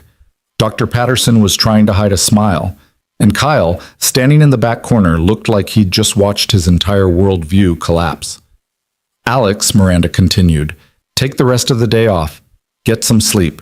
Monday morning will set you up properly. Real office, full onboarding, team introductions. But right now, you look like death, and you've earned a break. Yes, ma'am, Alex said, his voice distant. He was having trouble processing that this was real, that he'd actually done it. As the room started to clear, people filing out with mixed expressions of shock and resentment and disbelief, Dr. Patterson approached him. Congratulations, she said warmly. And thank you. You just saved about 100 jobs, including mine. I didn't do it alone, Alex said. You helped me. The laptop, the data access. I gave you tools. You built the solution. Don't diminish what you accomplished. She squeezed his shoulder. Now go home. You look like you're about to collapse. Alex gathered his things, his phone, his notes, the borrowed laptop he'd have to return to Miranda. His temporary credentials would expire at midnight, but he wouldn't need them anymore. He'd have permanent ones, real ones. He actually worked here now. He was halfway to the elevator when Grant stepped into his path. You think you won, Grant said quietly, his voice venomous. You think this changes anything, but you're still the same nobody who walked in here 4 days ago. A glorified warehouse worker pretending to be something he's not. And the second you screw up, and you will screw up, we'll be waiting. Alex met his eyes steadily, too exhausted for fear or anger. I'm not pretending to be anything, he said. I'm just doing the work. And if you spent half as much energy actually doing your job as you spend trying to tear other people down, maybe this company wouldn't have needed saving. He walked past Grant into the elevator, pressed the button for the ground floor, and let the doors close on whatever response Grant had prepared. The morning air hit him like a slap when he stepped outside. Manhattan was fully awake now, the streets packed with people rushing to their own jobs, their own lives, completely unaware that Alex Rowan had just survived the most intense 72 hours of his existence. He pulled out his phone and texted Ms. Patterson. Can you keep Lily until this afternoon? We'll pay extra. Something important came up. The response came 30 seconds later. Of course. She's having a blast. Take your time. Alex stood on the sidewalk for a moment, watching the city flow around him. 4 days ago, he'd been nobody. A rejected applicant, a struggling single dad, a man watching his dreams slip away one declined application at a time. Now he was lead data engineer at one of the most prestigious analytics firms in the country, making more money than he'd thought possible, in charge of the same project that had almost destroyed him. He should go home, sleep for 12 hours, let his body recover from the 72-hour marathon. But there was something he needed to do first. Alex pulled up his phone's map and started walking. 20 minutes later, he was standing outside Lily's preschool. It was mid-morning, which meant outdoor playtime. Through the chain-link fence, he could see the kids running around the small playground, their laughter carrying on the autumn breeze. Then he spotted her, Lily, with her gap-toothed smile and pigtails that were already coming loose, pushing herself on the swings with fierce determination. She was wearing the shoes that were too small and the jacket that was getting too short in the sleeves, but she was happy. She was safe. She was his whole world. As if sensing his presence, Lily looked up and saw him at the fence. Her face lit up like the sun. "Daddy!" she screamed, abandoning the swing and running toward him. One of the teachers called out something about being careful, but Lily ignored it, crashing into the fence with her small hands grabbing the chain link. "Did you get the good job?" she asked breathlessly. "Did they say yes?" Alex crouched down to her eye level, not trusting his voice for a moment. "Yeah, sweetheart," he finally managed. "They said yes. Daddy got the good job." Lily's shriek of joy probably woke up half the neighborhood. She bounced on her toes, clapping her hands, her excitement so pure and unfiltered that Alex felt his eyes burning. "I knew it," she said. I told everyone you would. My daddy's the smartest. Can we go to the zoo now? You promised when you got the good job we could go to the zoo. Soon, Alex said, his throat tight. Very soon. I promise. Okay, Lily said, already bouncing back toward the swings. Then she stopped, ran back, and pressed her face against the fence. Daddy, I love you. I love you too, sweetheart. More than anything. She ran off to tell her friends about her daddy getting the good job, and Alex stood there watching her for a few more minutes, letting the reality sink in. He'd done it. Against every odd, every obstacle, every person who'd said he couldn't, he'd done it. The walk home felt surreal. Alex climbed the stairs to his one-bedroom apartment, soon to be a former one-bedroom apartment because they could afford better now, and collapsed onto his bed fully clothed. His phone buzzed one last time. A text from Miranda. My office. Monday, 8 a.m. sharp. Don't be late, Mr. Rowan. We have a lot of work to do. Alex smiled, set an alarm for 6 hours from now so he wouldn't sleep through picking up Lily, and let himself finally rest. When he woke up that afternoon, the world hadn't changed. He was still in the same apartment with the same broken heating and the same noisy neighbors. But everything felt different. The weight that had pressed on his chest for 5 years, the constant fear of not being enough, of failing his daughter, of being trapped forever in a life he couldn't escape, had lifted. He picked up Lily from Ms. Patterson's apartment and told her everything, not the technical details or the office politics, but the simple truth. Daddy had gotten a real job, a good job, the kind of job that meant she could have new shoes that fit and a winter coat that wasn't from the donation bin, and maybe, just maybe, that trip to Disney World she'd been asking about for 2 years. Lily listened with wide eyes, then threw her arms around his neck. See, she whispered into his ear, I told you that you were a hero. That night, Alex made dinner, boxed mac and cheese because some traditions didn't need to change, and they ate together on their small couch while watching Lily's favorite cartoon. She fell asleep against his shoulder halfway through, Mr. Carrots clutched in her arms, a smile on her sleeping face. Alex sat there in the gathering darkness, his daughter warm against him, and thought about the past 4 days. The rejection, the impossible deadline, the sabotage, the 72 hours of hell that had somehow led to salvation. He thought about Grant's words. You're still the same nobody who walked in here 4 days ago. And Grant was right, in a way. Alex was the same person, same background, same lack of credentials, same scars from a life that hadn't been kind. But he'd proven something that mattered more than credentials. That skill and determination and sheer stubborn refusal to quit could sometimes, just sometimes, be enough. Outside the window, the city lights were starting to glow. Somewhere out there was the Colin Stratton building, where his new office waited. Where a team that resented him would be forced to work with him. Where 100 new challenges were probably already forming, but Alex had faced impossible odds before and won. He'd do it again. For now, though, he sat in the darkness with his sleeping daughter, allowing himself to feel something he hadn't felt in years. Hope. Monday morning would come soon enough. The real work would begin, but tonight, in this moment, Alex Rowan was exactly where he needed to be, and for the first time in a very long time, he knew they were going to be okay. The weekend passed in a blur of surreal normalcy. Alex took Lily to the park on Saturday, pushing her on the swings while his mind kept drifting back to Monday morning, to the office that was waiting, to the team that didn't want him.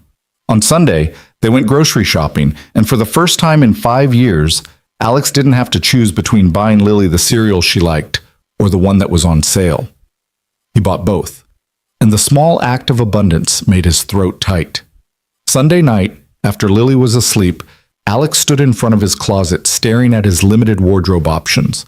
The thrift store blazer that had carried him through the interview looked even more worn in the overhead light. His 2 dress shirts were both showing age around the collars. He had exactly 1 pair of dress pants that didn't have a stain or tear somewhere.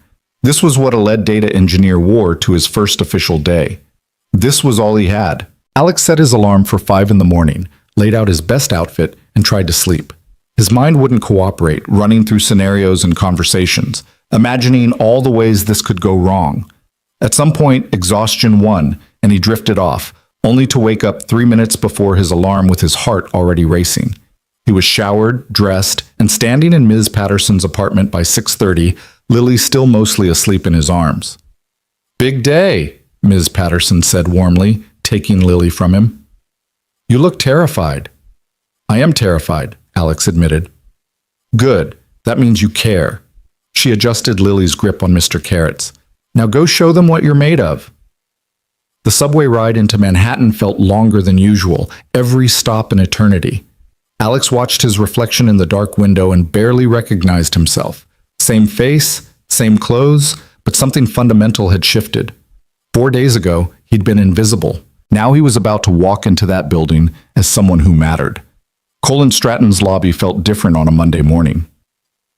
The weekend quiet was gone, replaced by a steady stream of employees filtering in, grabbing coffee from the catered station, chatting about their weekends. Alex recognized a few faces from Thursday's chaos, but most were strangers. How many of them knew his story? How many had heard about the warehouse worker who'd saved the company? He made it to the elevators and pressed the button for the 12th floor.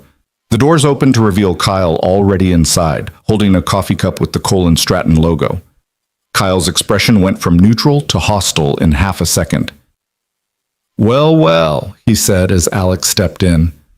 "The conquering hero returns. Tell me, did you practice your acceptance speech over the weekend?" "Just trying to do my job," Alex said evenly, watching the floor numbers climb. "Your job, right." Kyle's laugh was bitter. "You've been here 4 days and you already think you know how everything works. You have any idea how many people you just leapfrogged? People who've been here for years, who actually earned their positions." "I earned mine too," Alex said quietly. "Just differently than you did. You got lucky. You spotted one error and Miranda made you into some kind of savior because she was desperate. But luck runs out, man, and when it does, when you make your first real mistake, we'll all be watching." The elevator dinged, the doors opening onto the 12th floor. Alex stepped out, then turned back. "I'm not going anywhere, Kyle. So you can spend your energy trying to tear me down, or you can spend it actually working with me. Your choice." He walked away before Kyle could respond, his heart hammering but his steps steady. The floor was already filling up with Monday morning energy.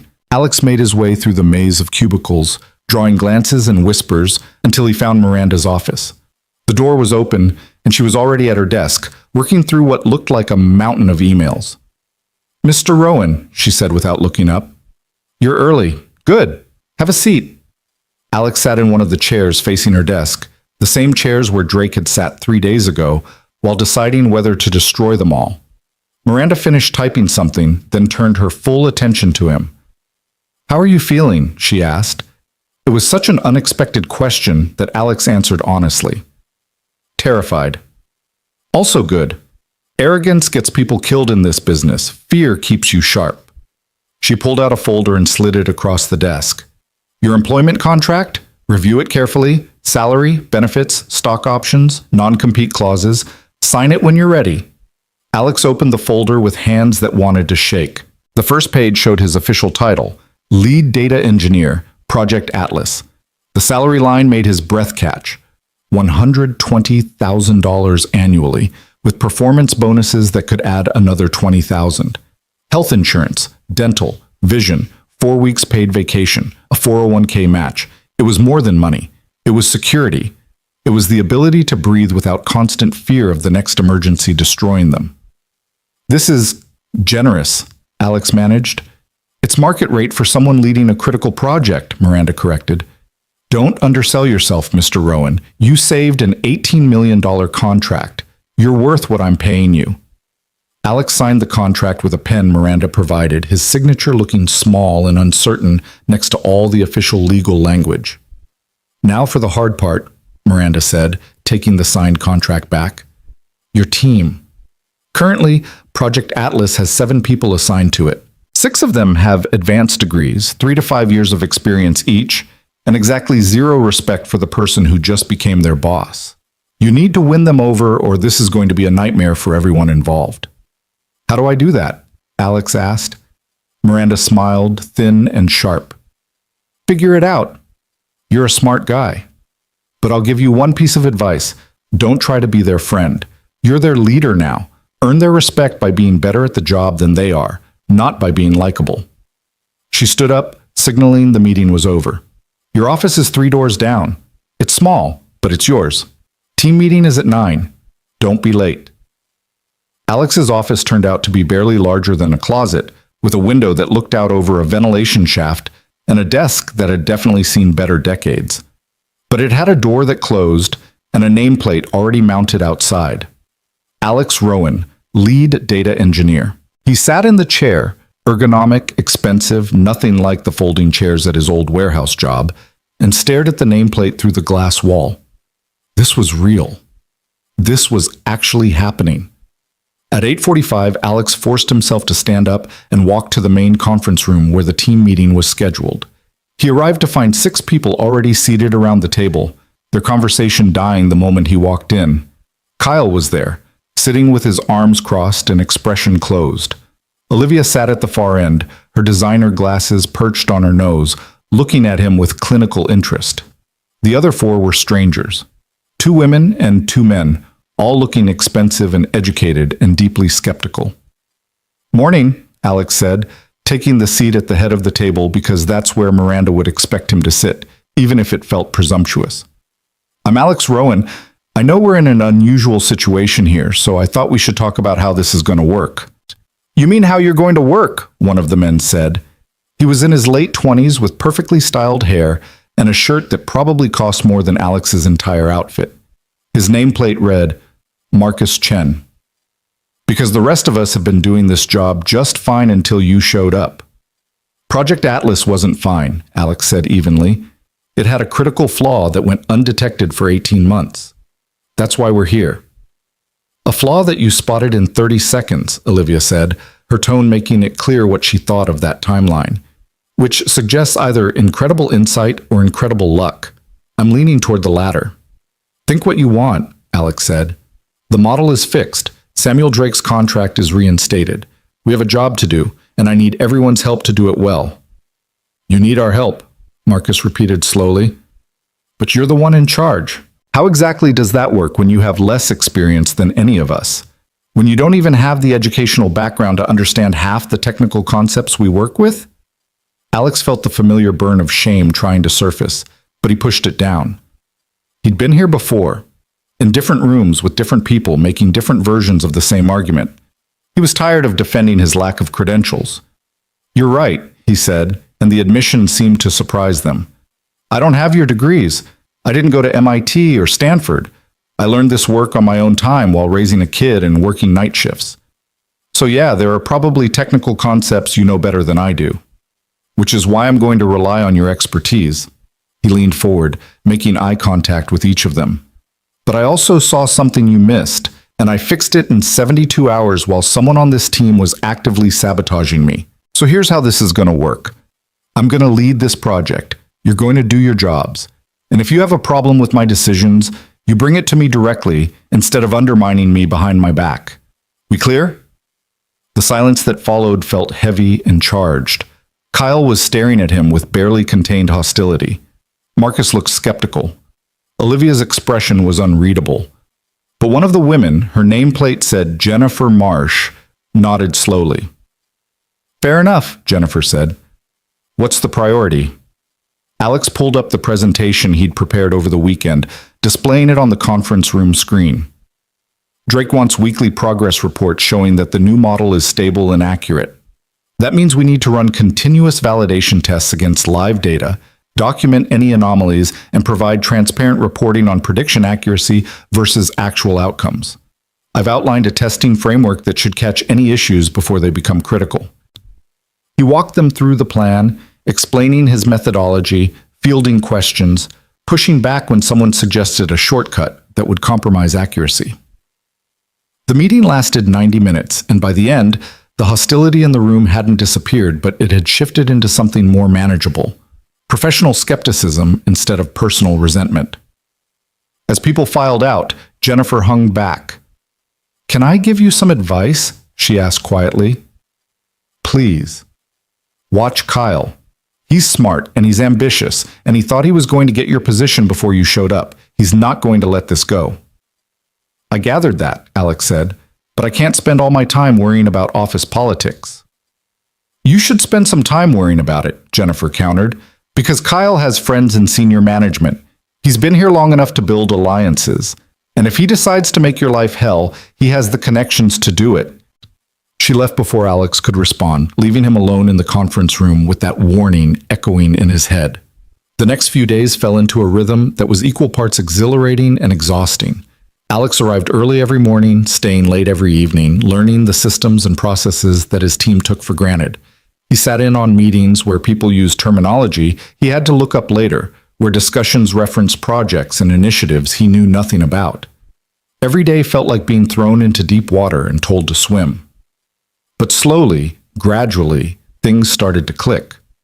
The systems made sense. The data flows became familiar. The technical jargon resolved into patterns he could understand and work with. And more importantly, his team started to see that he actually knew what he was doing. On Wednesday, Alex caught a data validation error that would have thrown off their weekly report to Drake. Jennifer noticed first, then called him over to verify. When he confirmed the issue and showed her how to fix it, she smiled for the first time since they'd met. "Nice catch," she said. "I almost missed that." On Thursday, Marcus came to him with a question about handling edge cases in the retention calculation. They spent an hour working through the logic together, and by the end, Marcus was nodding thoughtfully instead of looking skeptical. "Okay," Marcus admitted, "that's actually a cleaner approach than what I was considering." Small victories, but victories nonetheless. Kyle, however, remained a constant thorn. He questioned every decision Alex made in team meetings, always phrased professionally but dripping with condescension. He submitted reports that technically met requirements but were formatted in ways that made Alex's job harder. And Alex started noticing mistakes in Kyle's work. Small things, easily fixed, but suspicious in their frequency. On Friday afternoon, Alex was reviewing the week's validation results when Miranda called him into her office. "How's it going?" she asked as he sat down. "Better than expected," Alex said honestly. "The team is starting to come around, most of them, anyway." "Kyle's giving you trouble." It wasn't a question. Of course Miranda knew. She probably knew everything that happened on her floor. "He's being professional," Alex said carefully. "Just barely." "Kyle's been with us for 5 years," Miranda said. "He's good at his job, he knows the systems, and he was absolutely convinced he was going to get promoted to lead Atlas. Then you showed up and took what he thought was his. He's not going to forgive that easily." "What do you want me to do about it?" "Manage him. You're his supervisor now. That means when he steps out of line, you address it. When his work isn't meeting standards, you document it. And if he becomes a genuine problem, you make the hard call." Alex absorbed that. The idea of having the authority to discipline or even fire someone felt surreal. "I've never managed people before," he admitted. "I know, but you're learning fast. Just remember, you're not here to be liked. You're here to make sure this project succeeds. Sometimes that means making decisions people resent." Miranda's expression softened slightly. "For what it's worth, I think you're doing well. Better than I expected, honestly.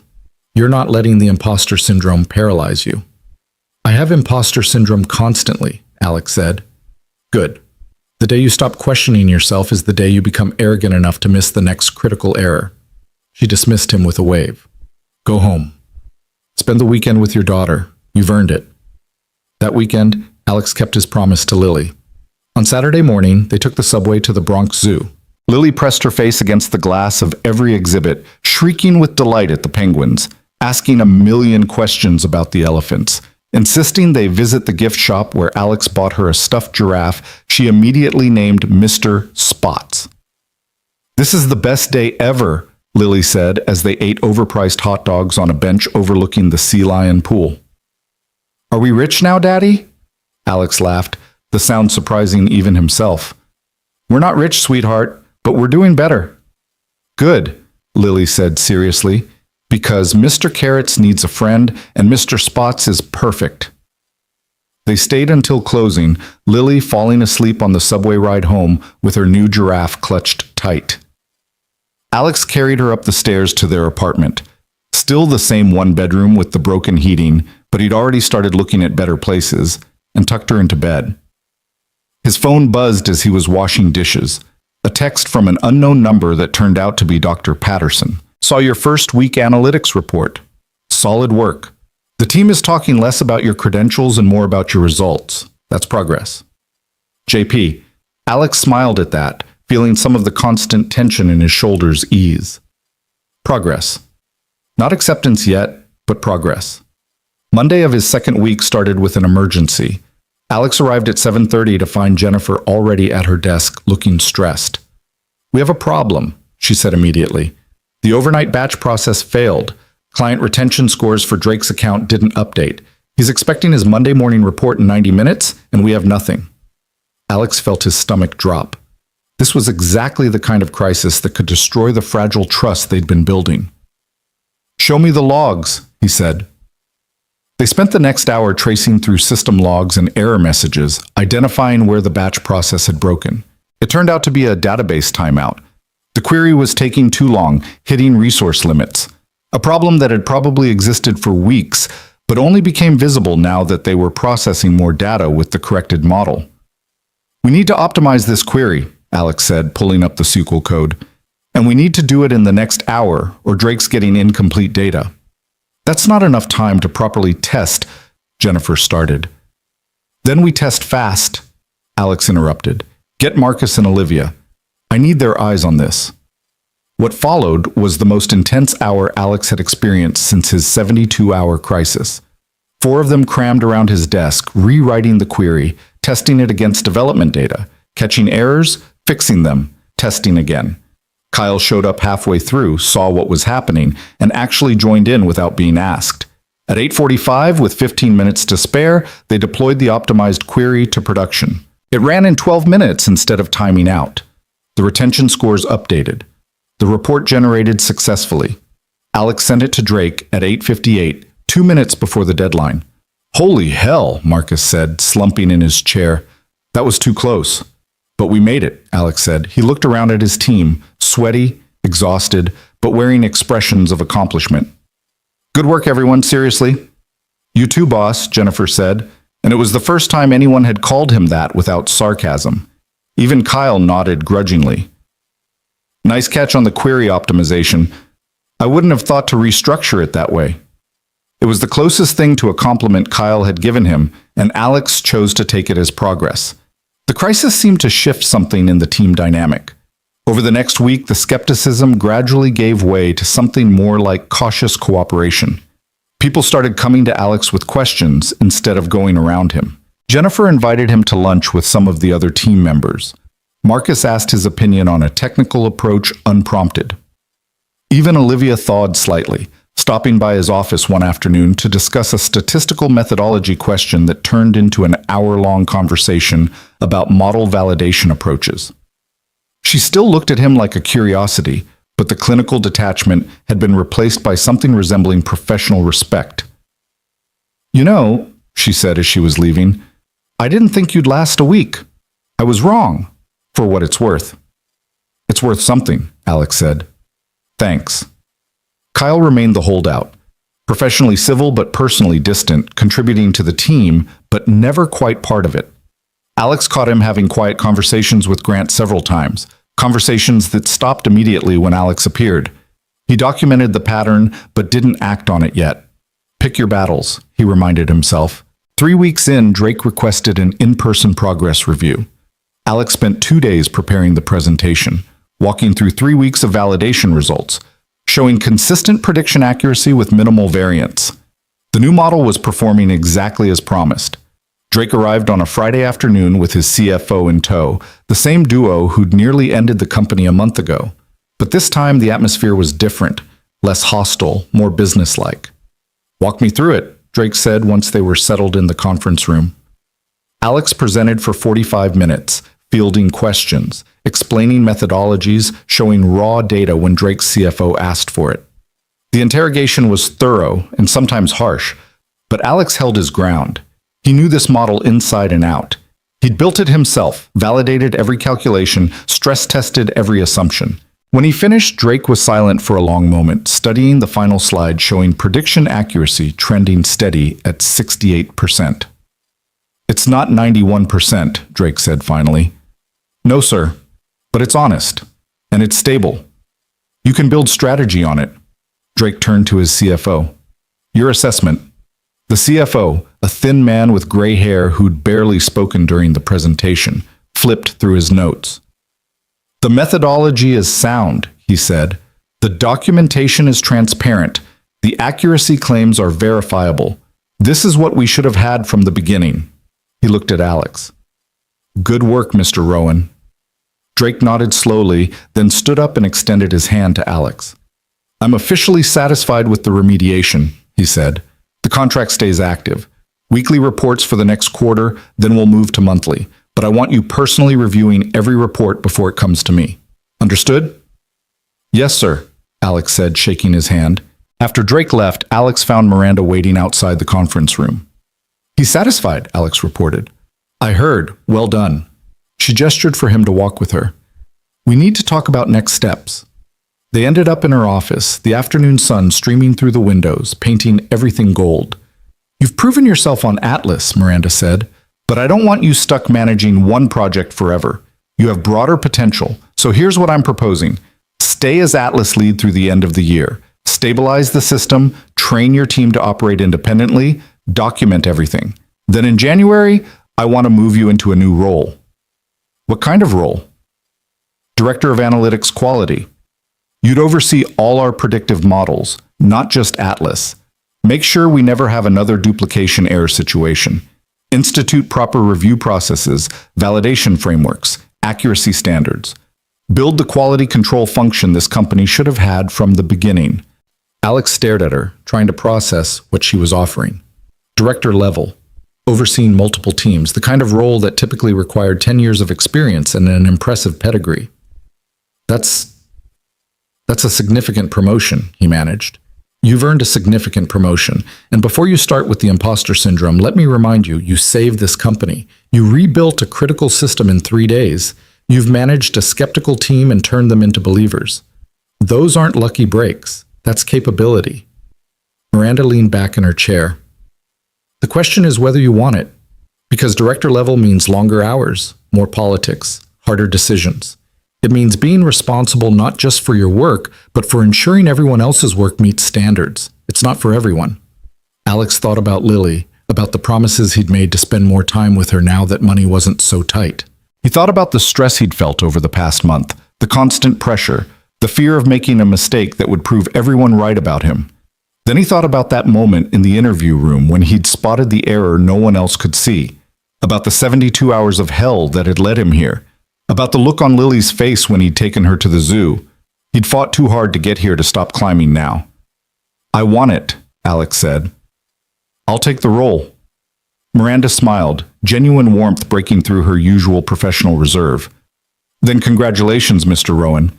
You've officially gone from rejected applicant to director track in exactly 1 month. I think that might be a company record.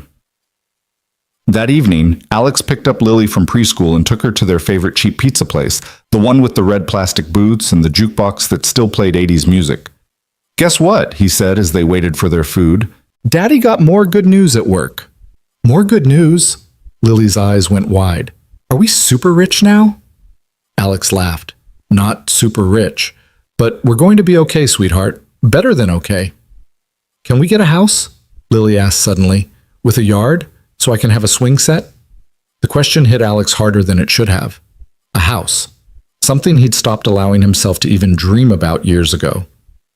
Maybe, he said carefully. Not right away, but maybe someday soon.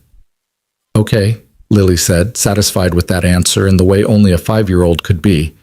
Then she grabbed a crayon and started drawing on the paper menu, humming to herself, completely secure in the knowledge that her daddy could do anything. Alex watched her draw. Another superhero picture, another version of Daddy with a cape, and felt something settle in his chest. Not the absence of fear, because he was still terrified of screwing this up, but a quiet confidence that whatever came next, he could handle it. He'd survived rejection and sabotage and 72 hours of impossible deadlines. He'd proven himself to Drake, to Miranda, to a team that had every reason to want him gone.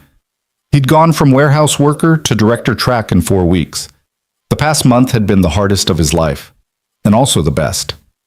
His phone buzzed, a text from Jennifer. Team drinks tomorrow night to celebrate the Drake approval. You coming? Alex hesitated for only a moment before responding, I'll be there, because that's what directors did. They showed up. They were part of the team, even when it was uncomfortable. They earned respect not just through competence, but through presence. Lily finished her drawing and pushed it across the table. This one showed Daddy standing on top of a tall building with the sun shining overhead and the words "Best Daddy Ever" written in careful, crooked letters. For your office, she said proudly, so everyone knows you're the best. Alex took the drawing, his throat tight. Thank you, sweetheart. I'll put it right on my desk. And he would, right next to his nameplate and his computer, where he could see it every day when things got hard. A reminder of why he'd fought so desperately to get here and who he was really working for. The pizza arrived, and they ate together in comfortable silence, Lily swinging her legs under the table, Alex letting himself feel the impossible reality of where he was. 1 month ago, he'd been a nobody, a rejected applicant with no prospects and no future beyond warehouse work and worry. Now he was lead data engineer, soon to be director, a man with a future and a daughter who believed he could do anything. The transformation wasn't complete. There would be more battles ahead, more people to prove himself to, more moments of crippling doubt. But for tonight, in this cheap pizza place with his daughter drawing superhero pictures, Alex Rowan allowed himself to believe he'd actually made it, and that maybe, just maybe, he deserved to be here after all. The team drinks turned out to be at an upscale bar 3 blocks from the office, the kind of place with exposed brick walls and craft cocktails that cost more than Alex used to spend on groceries for a week. He showed up 20 minutes late because the babysitter had been delayed, walking in to find his team already gathered around a high-top table near the back. Jennifer saw him first and waved him over. There he is. We were starting to think you'd bailed. Just had to get my daughter settled, Alex said, sliding onto one of the bar stools. The group had grown beyond just his immediate team. He recognized people from other departments, including Dr. Patterson, who raised her glass in greeting. First round's on Drake's approval, Marcus announced, pushing a beer toward Alex, to not getting sued into oblivion. They clinked glasses, and Alex took a sip of the craft IPA that probably cost $12. It tasted like victory and belonging and still felt slightly unreal. The conversation flowed easily, shop talk mixed with weekend plans and office gossip. Alex found himself relaxing in a way he hadn't since starting at Cole and Stratton, the constant vigilance finally easing. These people weren't looking for reasons to doubt him anymore. They were just colleagues, sharing drinks after a hard month. Kyle showed up 40 minutes in, his arrival changing the atmosphere subtly. He ordered a whiskey neat and positioned himself at the edge of the group, participating but separate. Alex caught him watching with an expression that was hard to read. Not hostile exactly, but not friendly either. So what's next for Project Atlas? One of the other engineers asked Alex. Drake's satisfied, the model's stable. Do we just maintain it now? Pretty much, Alex said. Continue validation testing. Optimize performance where we can, but the heavy lifting is done. Miranda wants us to start documenting the rebuild process so we can apply the same methodology to other systems. Makes sense, Jennifer said. Half our predictive models probably have similar issues we just haven't caught yet. Which is why she's creating a new quality control role, Dr. Patterson added, and Alex realized Miranda must have already been spreading the word. Someone to oversee all our analytics and make sure we're not making the same mistakes. Who's getting that position? Marcus asked, and several people turned to look at Alex. It's not official yet, Alex said carefully, not wanting to announce something that might still fall through. But it's you, right? Jennifer pressed. I mean, it would be insane if it wasn't you. Before Alex could answer, Kyle spoke up from his position at the edge of the group. It's a director-level role, he said quietly, overseeing multiple teams. That's a big jump for someone who's been here a month. The table went quiet. Alex felt everyone's eyes shifting between him and Kyle, the tension suddenly thick enough to cut.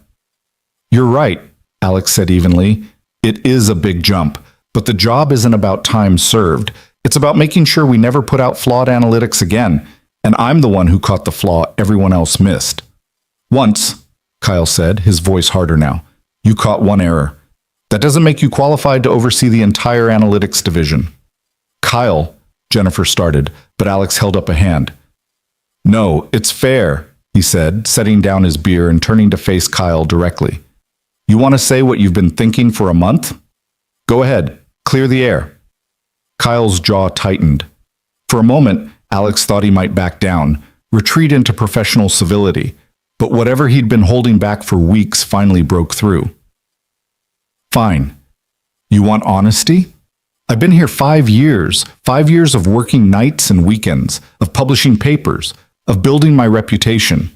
I was supposed to lead Atlas. Everyone knew it. Then you show up, no degree, no experience, no track record, and Miranda hands you everything I earned. And now you're getting promoted again? To a role I've been working toward for years? The words hung in the air like smoke. No one moved. No one spoke. Alex could feel the entire table holding its breath. You're right, Alex said quietly. You did earn it. You put in the time, built the credentials, followed all the rules, and the system should have rewarded that. But it didn't. And that's not fair to you. Kyle blinked, clearly not expecting agreement. But here's what you need to understand, Alex continued. I didn't take anything from you. Miranda didn't give me your job. She gave me an impossible task that nobody else could complete. And I completed it. Not because I'm smarter than you or better than you, but because I saw something you didn't. And if our positions were reversed, if you'd been the one to spot the flaw and fix it, I'd be standing where you are right now, feeling exactly what you're feeling. He paused, making sure Kyle was really hearing him. I'm not your enemy. I'm not here to steal opportunities or prove anyone wrong. I'm here because I'm good at this work, and my daughter needs me to be. You can spend the rest of your career resenting me for that, or you can accept that we're on the same team and start acting like it. Your choice. The silence stretched for what felt like an eternity. Kyle's expression cycled through anger and frustration, and something that might have been grudging respect before finally settling into resignation. You're right, he said finally, the admission clearly costing him. I've been an ass. The sabotage, the attitude, the constant undermining, that was unprofessional. And you've handled it better than I would have. He took a drink of his whiskey, then met Alex's eyes. I'm not saying we're suddenly best friends, but I can work with you. Actually work with you, not just pretend to while hoping you fail. That's all I'm asking, Alex said, and he meant it. The tension broke like a fever. Conversation resumed, awkward at first, but gradually finding its rhythm again. Kyle didn't become warm or friendly, but he stopped being hostile, and that was enough. Progress came in small increments. An hour later, as people started drifting away to catch trains or meet other obligations, Dr. Patterson pulled Alex aside. That was well handled, she said, with Kyle.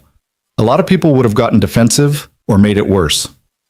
I've had a lot of practice de-escalating hostile situations, Alex said. Warehouse work teaches you that.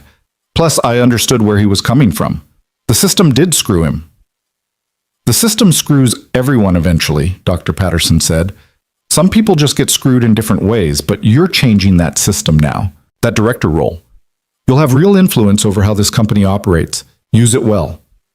She left with a wave, and Alex found himself alone at the bar, nursing the last of his beer and thinking about her words. Changing the system. Real influence. A month ago, he'd been invisible.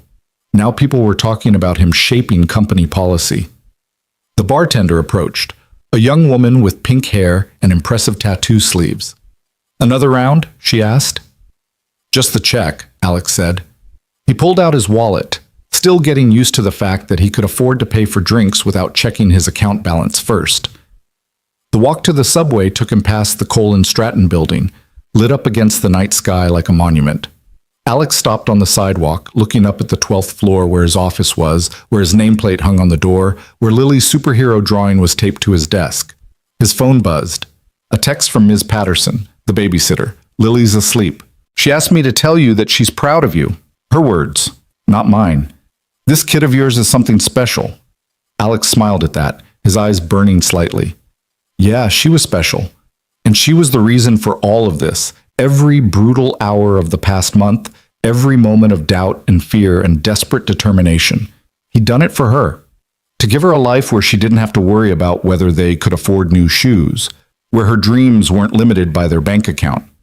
He made it home by 11, paid Ms. Patterson double the usual rate because he could afford to now, and slipped quietly into Lily's room. She was curled up in her small bed, Mr. Carrots on one side and the new Mr. Spot's giraffe on the other, her face peaceful in sleep. Alex knelt beside her bed, brushing hair from her forehead. "We made it, sweetheart," he whispered.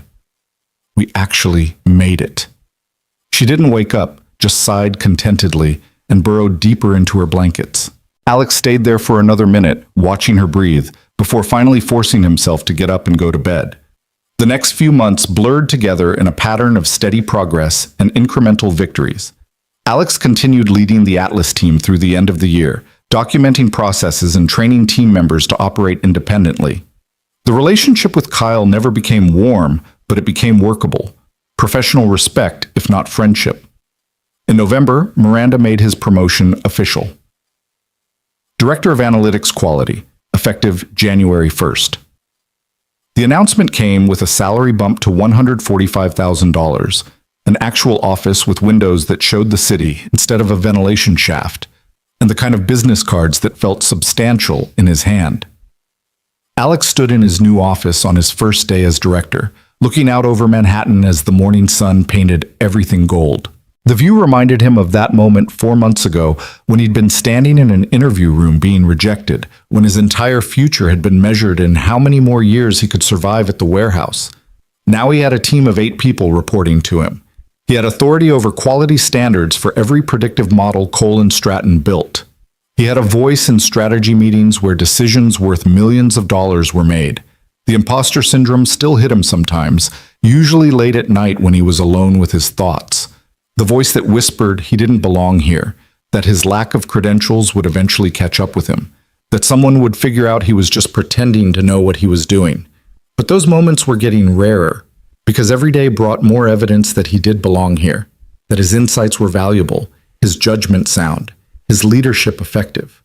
He wasn't pretending anymore, he was just doing the work. In February, Samuel Drake requested a meeting, not to review Atlas metrics, but to discuss expanding the partnership. He wanted Cole and Stratton to build predictive models for 3 other divisions of his company, and he wanted Alex personally overseeing the quality control. "I trust your work," Drake said bluntly during the pitch meeting. "You told me the truth when it would have been easier to lie. You fixed a mess that could have destroyed both our companies. That kind of integrity is rare. I want more of it." The expanded contract was worth $42 million over 3 years. Miranda nearly cried during the signing, though she'd deny it if anyone asked. Grant and Harris, who'd once tried to sabotage Alex, now treated him with wary respect. Even Olivia had become something resembling a friend, occasionally stopping by his office to debate statistical methodologies over coffee. By March, Alex and Lily had moved into a 2-bedroom apartment in a better neighborhood. Nothing fancy, but the heating worked, the neighbors were quiet, and Lily had her own room for the first time in her life. She'd helped pick out the paint color, purple, her favorite, and Alex had spent a weekend building her a bookshelf for the growing collection of books they could finally afford. "Daddy, is this really ours?" Lily had asked on moving day, spinning in circles in her new room. "We get to stay here?" "We get to stay here," Alex confirmed, his throat tight. "Forever?" "As long as we want, sweetheart." She'd hugged him so hard his ribs hurt, and Alex had decided that feeling was worth every brutal hour of the past 6 months. One Saturday in April, Alex took Lily to the park near their new apartment. The playground was nicer than the ones they'd used before. Newer equipment, softer ground cover, the kind of place where families came on purpose rather than out of necessity. Lily was on the swings when Alex heard a familiar voice. "Mr. Rowan, is that you?" He turned to find Dr. Patterson approaching with a small boy in tow, presumably her son. "Dr. Patterson," Alex said warmly, "what are you doing in this neighborhood?" "I live 2 blocks away. Have for years. You're the newcomer here." She smiled. "Nice area. Significantly upgraded from where you mentioned living before." "Significantly," Alex agreed, watching Lily pump her legs to swing higher. "Better schools, too. That was the main factor." They stood in comfortable silence for a moment, watching their kids play. Then Dr. Patterson spoke quietly. I heard you implemented new validation protocols across all our predictive models. 3 errors caught in the past month that would have made it to clients under the old system. 4, actually, Alex corrected. The 4th was minor, but still wrong. We fixed it before deployment. See, that's the difference. Under the old system, minor errors got ignored because fixing them was inconvenient. Now they get fixed because they're wrong. That cultural shift, that's your doing. Alex shrugged, uncomfortable with the praise. Just doing the job. No, you're changing how we do the job. There's a difference. She paused, then added, I'm glad Miranda took a chance on you. I'm glad I helped, even in small ways. You've made us all better. Thank you, Alex managed. That means a lot. Dr. Patterson's son called for her and she excused herself with a wave. Alex settled onto a bench, watching Lily play, feeling the spring sunshine warm on his face. His phone buzzed, an email from Miranda with the subject line, Board presentation. Your input needed. Alex opened it to find a draft proposal for expanding the Analytics Quality Division, creating a formal framework for validation and review across all company projects. Miranda wanted his thoughts before presenting it to the board next month. She was asking his opinion on company strategy. Him, the guy who'd been rejected at the interview 6 months ago. He typed out a response with suggestions and refinements, sent it off, and put his phone away. There would be more emails, more meetings, more challenges. But right now, in this moment, he could just be dad, watching his daughter play in the good neighborhood with the nice playground, knowing they were safe and stable and okay. Daddy, Lily called from the top of the slide. Watch this. She went down face first, laughing the whole way, and Alex's heart clenched with the kind of fierce protective love that still surprised him with its intensity. That was amazing, he called back, and she beamed with pride before running to do it again. In May, Cole and Stratton held their annual company awards ceremony. It was a formal affair at a hotel ballroom, employees dressed in cocktail attire, catered dinner, and open bar. Alex had brought Lily as his +1 since she'd begged to see where Daddy worked, and she sat next to him in her best dress, a new one they'd bought specifically for tonight, looking around with wide eyes at the fancy setting. Is this where all the important people are? She whispered. This is where all the people who work hard are, Alex corrected gently. Everyone here is important. Miranda took the stage as dinner finished, thanking various teams for their contributions over the year. Alex was only half listening, helping Lily with her dessert, when he heard his name. And finally, I want to recognize someone who joined us in an unconventional way. Alex Rowan came to us 6 months ago for an interview we were planning to reject. Instead, he saved our company.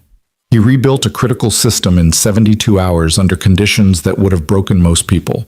He's since implemented quality standards that have prevented millions in potential losses. Alex, come up here. Alex froze, his spoon halfway to his mouth. Around him, people were applauding. Lily was bouncing in her seat with excitement. Go, Daddy, go! He made his way to the stage on legs that felt unsteady, accepting a crystal award from Miranda that was engraved with his name and the words, Excellence in Analytics. Say something, Miranda murmured, stepping back from the microphone. Alex looked out at the room full of people.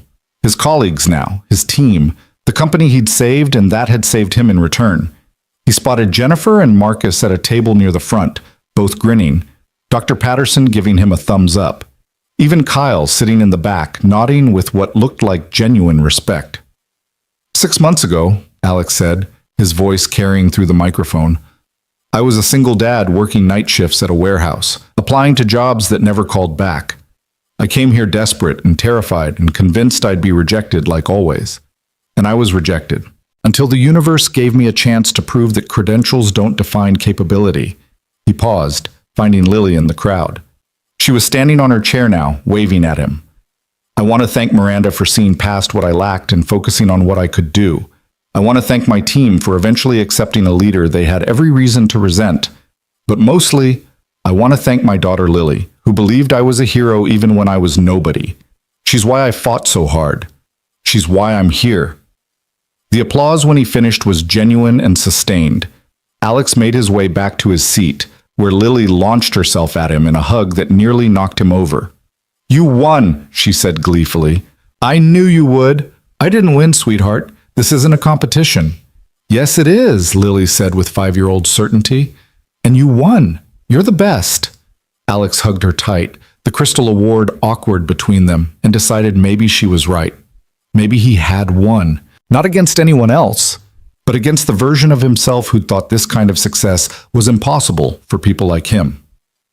That night, after Lily was asleep, Alex sat in his living room, his real living room, in an apartment with working heat and quiet neighbors, and looked at the award on his coffee table. The crystal caught the light, refracting it into tiny rainbows across the ceiling. His phone buzzed, a text from a number he didn't recognize at first until he saw the name, Grant Hutchins. "Congratulations on the award. You've proven me wrong. That takes some doing." "Grant?" Alex stared at the message for a long moment. It wasn't an apology exactly, but from Grant, it might be as close as he'd ever get. He typed back a simple response. "Thanks. Appreciate it." Another message came through, this one from Miranda. "Dinner next week? Want to discuss expansion plans for your division, and I'm buying. You've earned it." Alex smiled at that. Dinner with the CEO to discuss expansion plans. 6 months ago, he couldn't have imagined it. Now it was just another Tuesday. He responded with confirmation, then set his phone aside and allowed himself to just sit in the quiet of his new life. No warehouse shift to prepare for, no desperation keeping him awake, no crushing fear that one emergency would destroy everything. Just peace. Hard-won, earned through 72 hours of hell and 6 months of proving himself daily, but peace nonetheless. The summer passed in a blur of continued success. Alex's quality control division caught error after error, preventing the kind of catastrophic failure that had nearly ended Cole & Stratton. His reputation in the industry grew. Other analytics firms started reaching out, asking if he'd consult or speak at conferences. He declined most of them, focusing on his work and his daughter. But the offers kept coming. In August, Drake called him directly, not through official channels, but on his personal cell. "Rowan, I have a proposition for you," Drake said without preamble. "I'm launching a new subsidiary focused on predictive analytics for manufacturing. I want you to run it." Alex nearly dropped his phone. What?" "Chief Analytics Officer, your own team, your own budget, equity stake in the company. Build it from the ground up however you think is right. I trust your judgment." "Mr. Drake, I'm honored, but I'm happy at Cole & Stratton. I'll double your salary, plus stock options that could be worth millions if we succeed. Think about it. Don't give me an answer now, but think about it." The call ended before Alex could respond. He sat in his office, staring at his phone, trying to process what had just happened. Chief Analytics Officer, his own company, millions in potential earnings. It was everything he'd never dared dream about, and it terrified him. That night, after putting Lily to bed, Alex called the one person whose advice he trusted without question, Miranda. "He called you directly?" she asked after he explained. "That's very Drake, poaching my director by making an offer I can't match." "I'm not taking it," Alex said immediately. I don't think I'm taking it. Should I be taking it?" Miranda was quiet for a moment. "That's not a question I can answer for you, but I'll tell you this. 6 months ago, you were afraid you weren't qualified to be a junior analyst. Now you're being offered a C-suite position at a startup. That should tell you something about how far you've come. Or how good Drake is at sales pitches." "Alex?" Her voice was firm. "Stop underselling yourself. You've earned every opportunity that's come your way. If you want to take Drake's offer, I'll be disappointed, but I'll understand. If you want to stay here, I'll be thrilled, and we'll talk about expanding your role even further. But either way, stop acting like you don't deserve good things. You do." After they hung up, Alex sat in the dark of his living room for a long time, thinking. The offer was incredible. Life-changing money. The chance to build something from nothing, the way Miranda had built Cole & Stratton. But it would also mean longer hours, more travel, more time away from Lily, and he'd be starting over in some ways. New company, new team, new challenges. Here at Cole & Stratton, he had stability. He had a team that respected him, a role he understood, a company that had given him a chance when no one else would. In the end, the decision came down to one simple question. What kind of life did he want for Lily? The next morning, Alex called Drake back. I appreciate the offer, Mr. Drake, more than I can express, but I'm going to stay at Cole & Stratton. They took a chance on me when I was nobody. I owe them loyalty. There was a pause on the line. Then Drake laughed, genuinely amused. Loyalty. In this business, that's rare. All right, Rowan, I respect your decision, but the offer stands if you ever change your mind. You're going to do great things.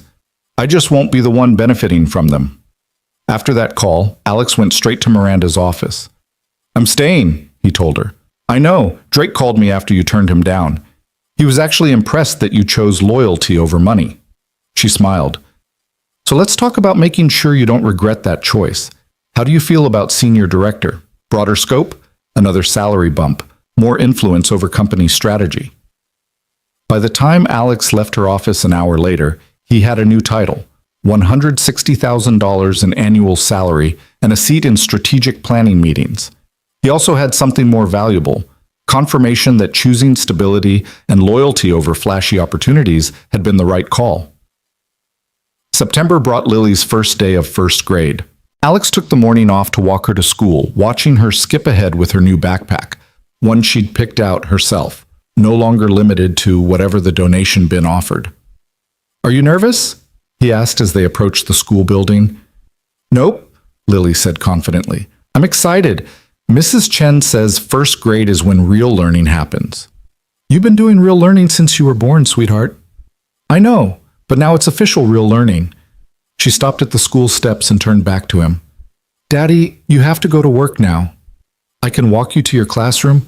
I'm a big kid now. I can walk myself. But she hugged him tight first, her small arms around his waist. Love you, Daddy. Have a good day at your important job. Love you too, sweetheart. Have a good day at your important school. He watched her walk into the building, her new backpack almost as big as she was, her confidence unshakable.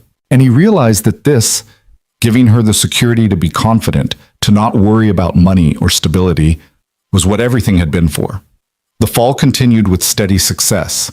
Alex's division prevented 19 separate errors from reaching clients, saved the company an estimated $12 million in potential losses, and established quality standards that became industry benchmarks.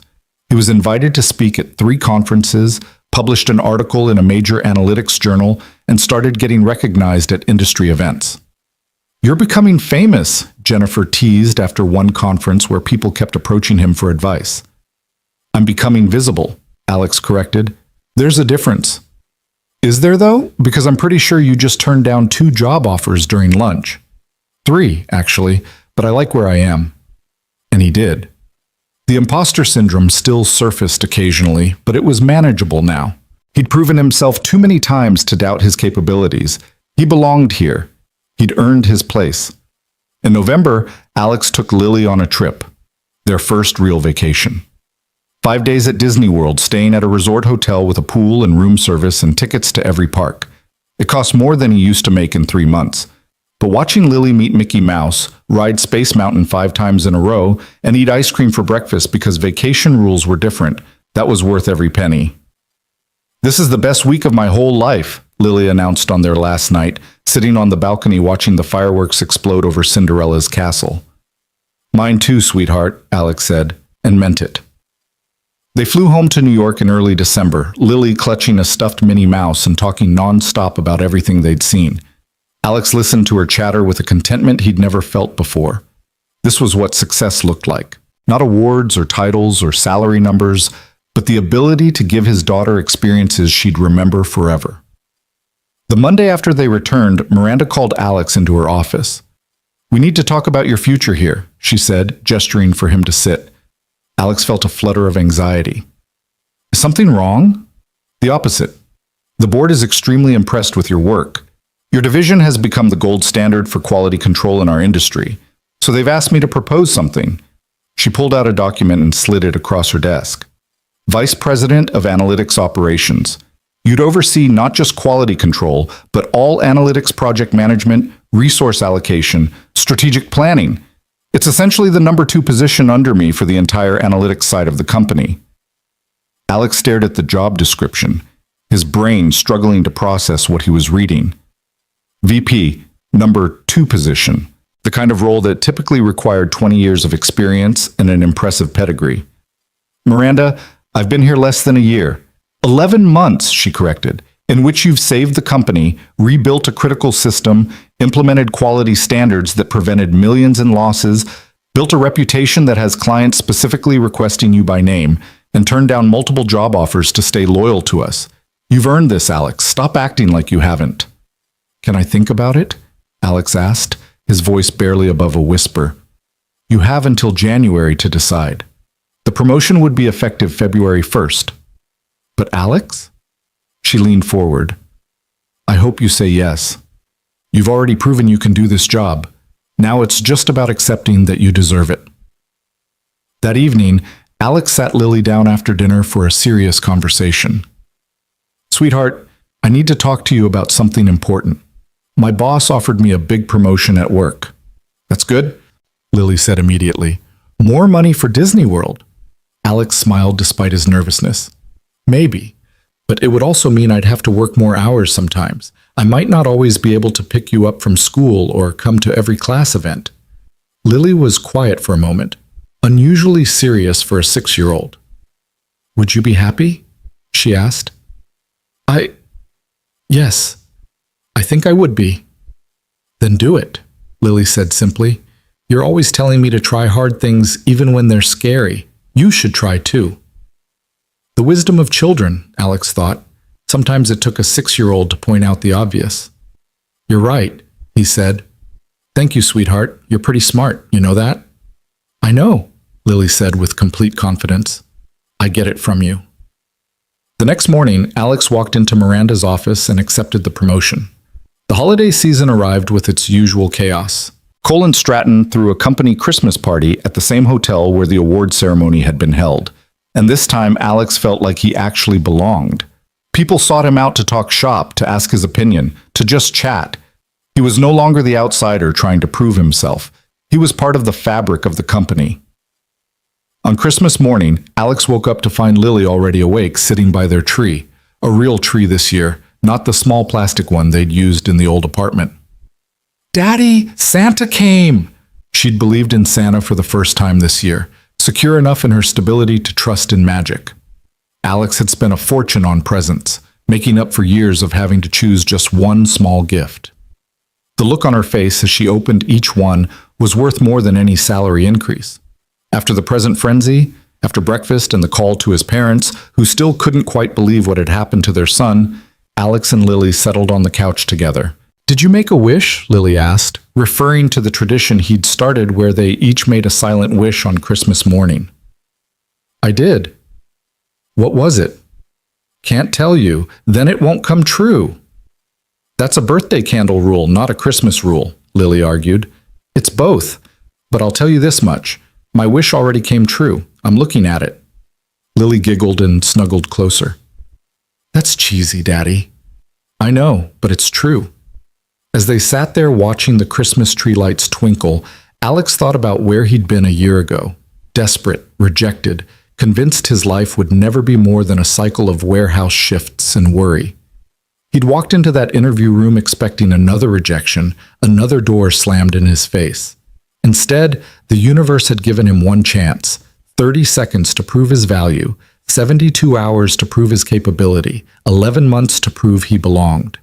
And he'd taken that chance and built a life he'd never imagined possible. His phone buzzed, a text from Miranda. Merry Christmas, Alex. Looking forward to working with you as VP in the new year. You've come a long way from that interview room. M. Alex smiled and typed back, Merry Christmas. Thank you for taking a chance on me. Changed my life. The response came immediately. You changed your own life. I just gave you the opportunity. There's a difference. Maybe there was. Maybe success was part opportunity and part determination, part luck and part skill. Maybe it didn't matter how you got there, only what you did once you arrived. New Year's Eve arrived cold and clear. Alex had been invited to a party with colleagues, but he chose to stay home with Lily instead. They made popcorn and watched movies, and at midnight, they went out onto their balcony to watch the fireworks over the city. What's your New Year's resolution, Daddy? Lily asked as the sky exploded in color. to be worthy of everything I've been given, Alex said quietly. You already are, Lily said with absolute certainty. Then she added, Mine is to learn to ride a bike without training wheels. Alex laughed, pulling her close. That's a good goal, sweetheart. We'll work on it together. As the fireworks continued, painting the Manhattan sky in brilliant colors, Alex allowed himself to feel the full weight of gratitude for how far they'd come. From rejected applicant to VP in less than a year, from struggling single dad to stable provider, from nobody to somebody. But more than any title or salary, he was grateful for the simple fact that Lily was safe and happy and secure. That she could make wishes and set goals without the shadow of poverty hanging over them. That she believed in her daddy not because he was desperate for her approval, but because he'd proven himself worthy of her faith. The new year started with Alex's transition into his VP role. It came with an office twice the size of his previous one, a salary that made him dizzy when he looked at the number, and responsibilities that sometimes kept him awake at night. But it also came with the authority to shape how Cole and Stratton operated, to implement the kind of quality-first culture that would prevent future disasters. In February, exactly 1 year after that infamous 72-hour deadline, Miranda called an all-hands meeting to announce the company's annual results. Revenue was up 40%. Client satisfaction scores had reached record highs. Employee retention had improved significantly. And none of this would have been possible without one person's contribution, Miranda said, and Alex knew what was coming before she said his name. Alex Rowan joined us in an unconventional way. He's risen through the ranks faster than anyone in company history, and he's fundamentally changed how we approach our work. Alex, come up here. Alex made his way to the front of the room for what felt like the 100th time, but it still hadn't gotten comfortable. The crowd applauded, genuine, sustained, no longer tinged with skepticism or resentment. I don't have a speech prepared, Alex admitted into the microphone, but I want to say something to anyone here who feels like they don't belong, who thinks their background disqualifies them, who's been told they're not good enough. You are good enough. Your credentials don't define your capabilities. Your past doesn't limit your future. All you need is one chance and the refusal to waste it. The applause when he finished was the loudest he'd ever heard. That evening, Alex left the office at a reasonable hour for once and picked up Lily from her after-school program. On a whim, he suggested they go to the zoo, the same zoo they'd visited a year ago when it had felt like an unimaginable luxury.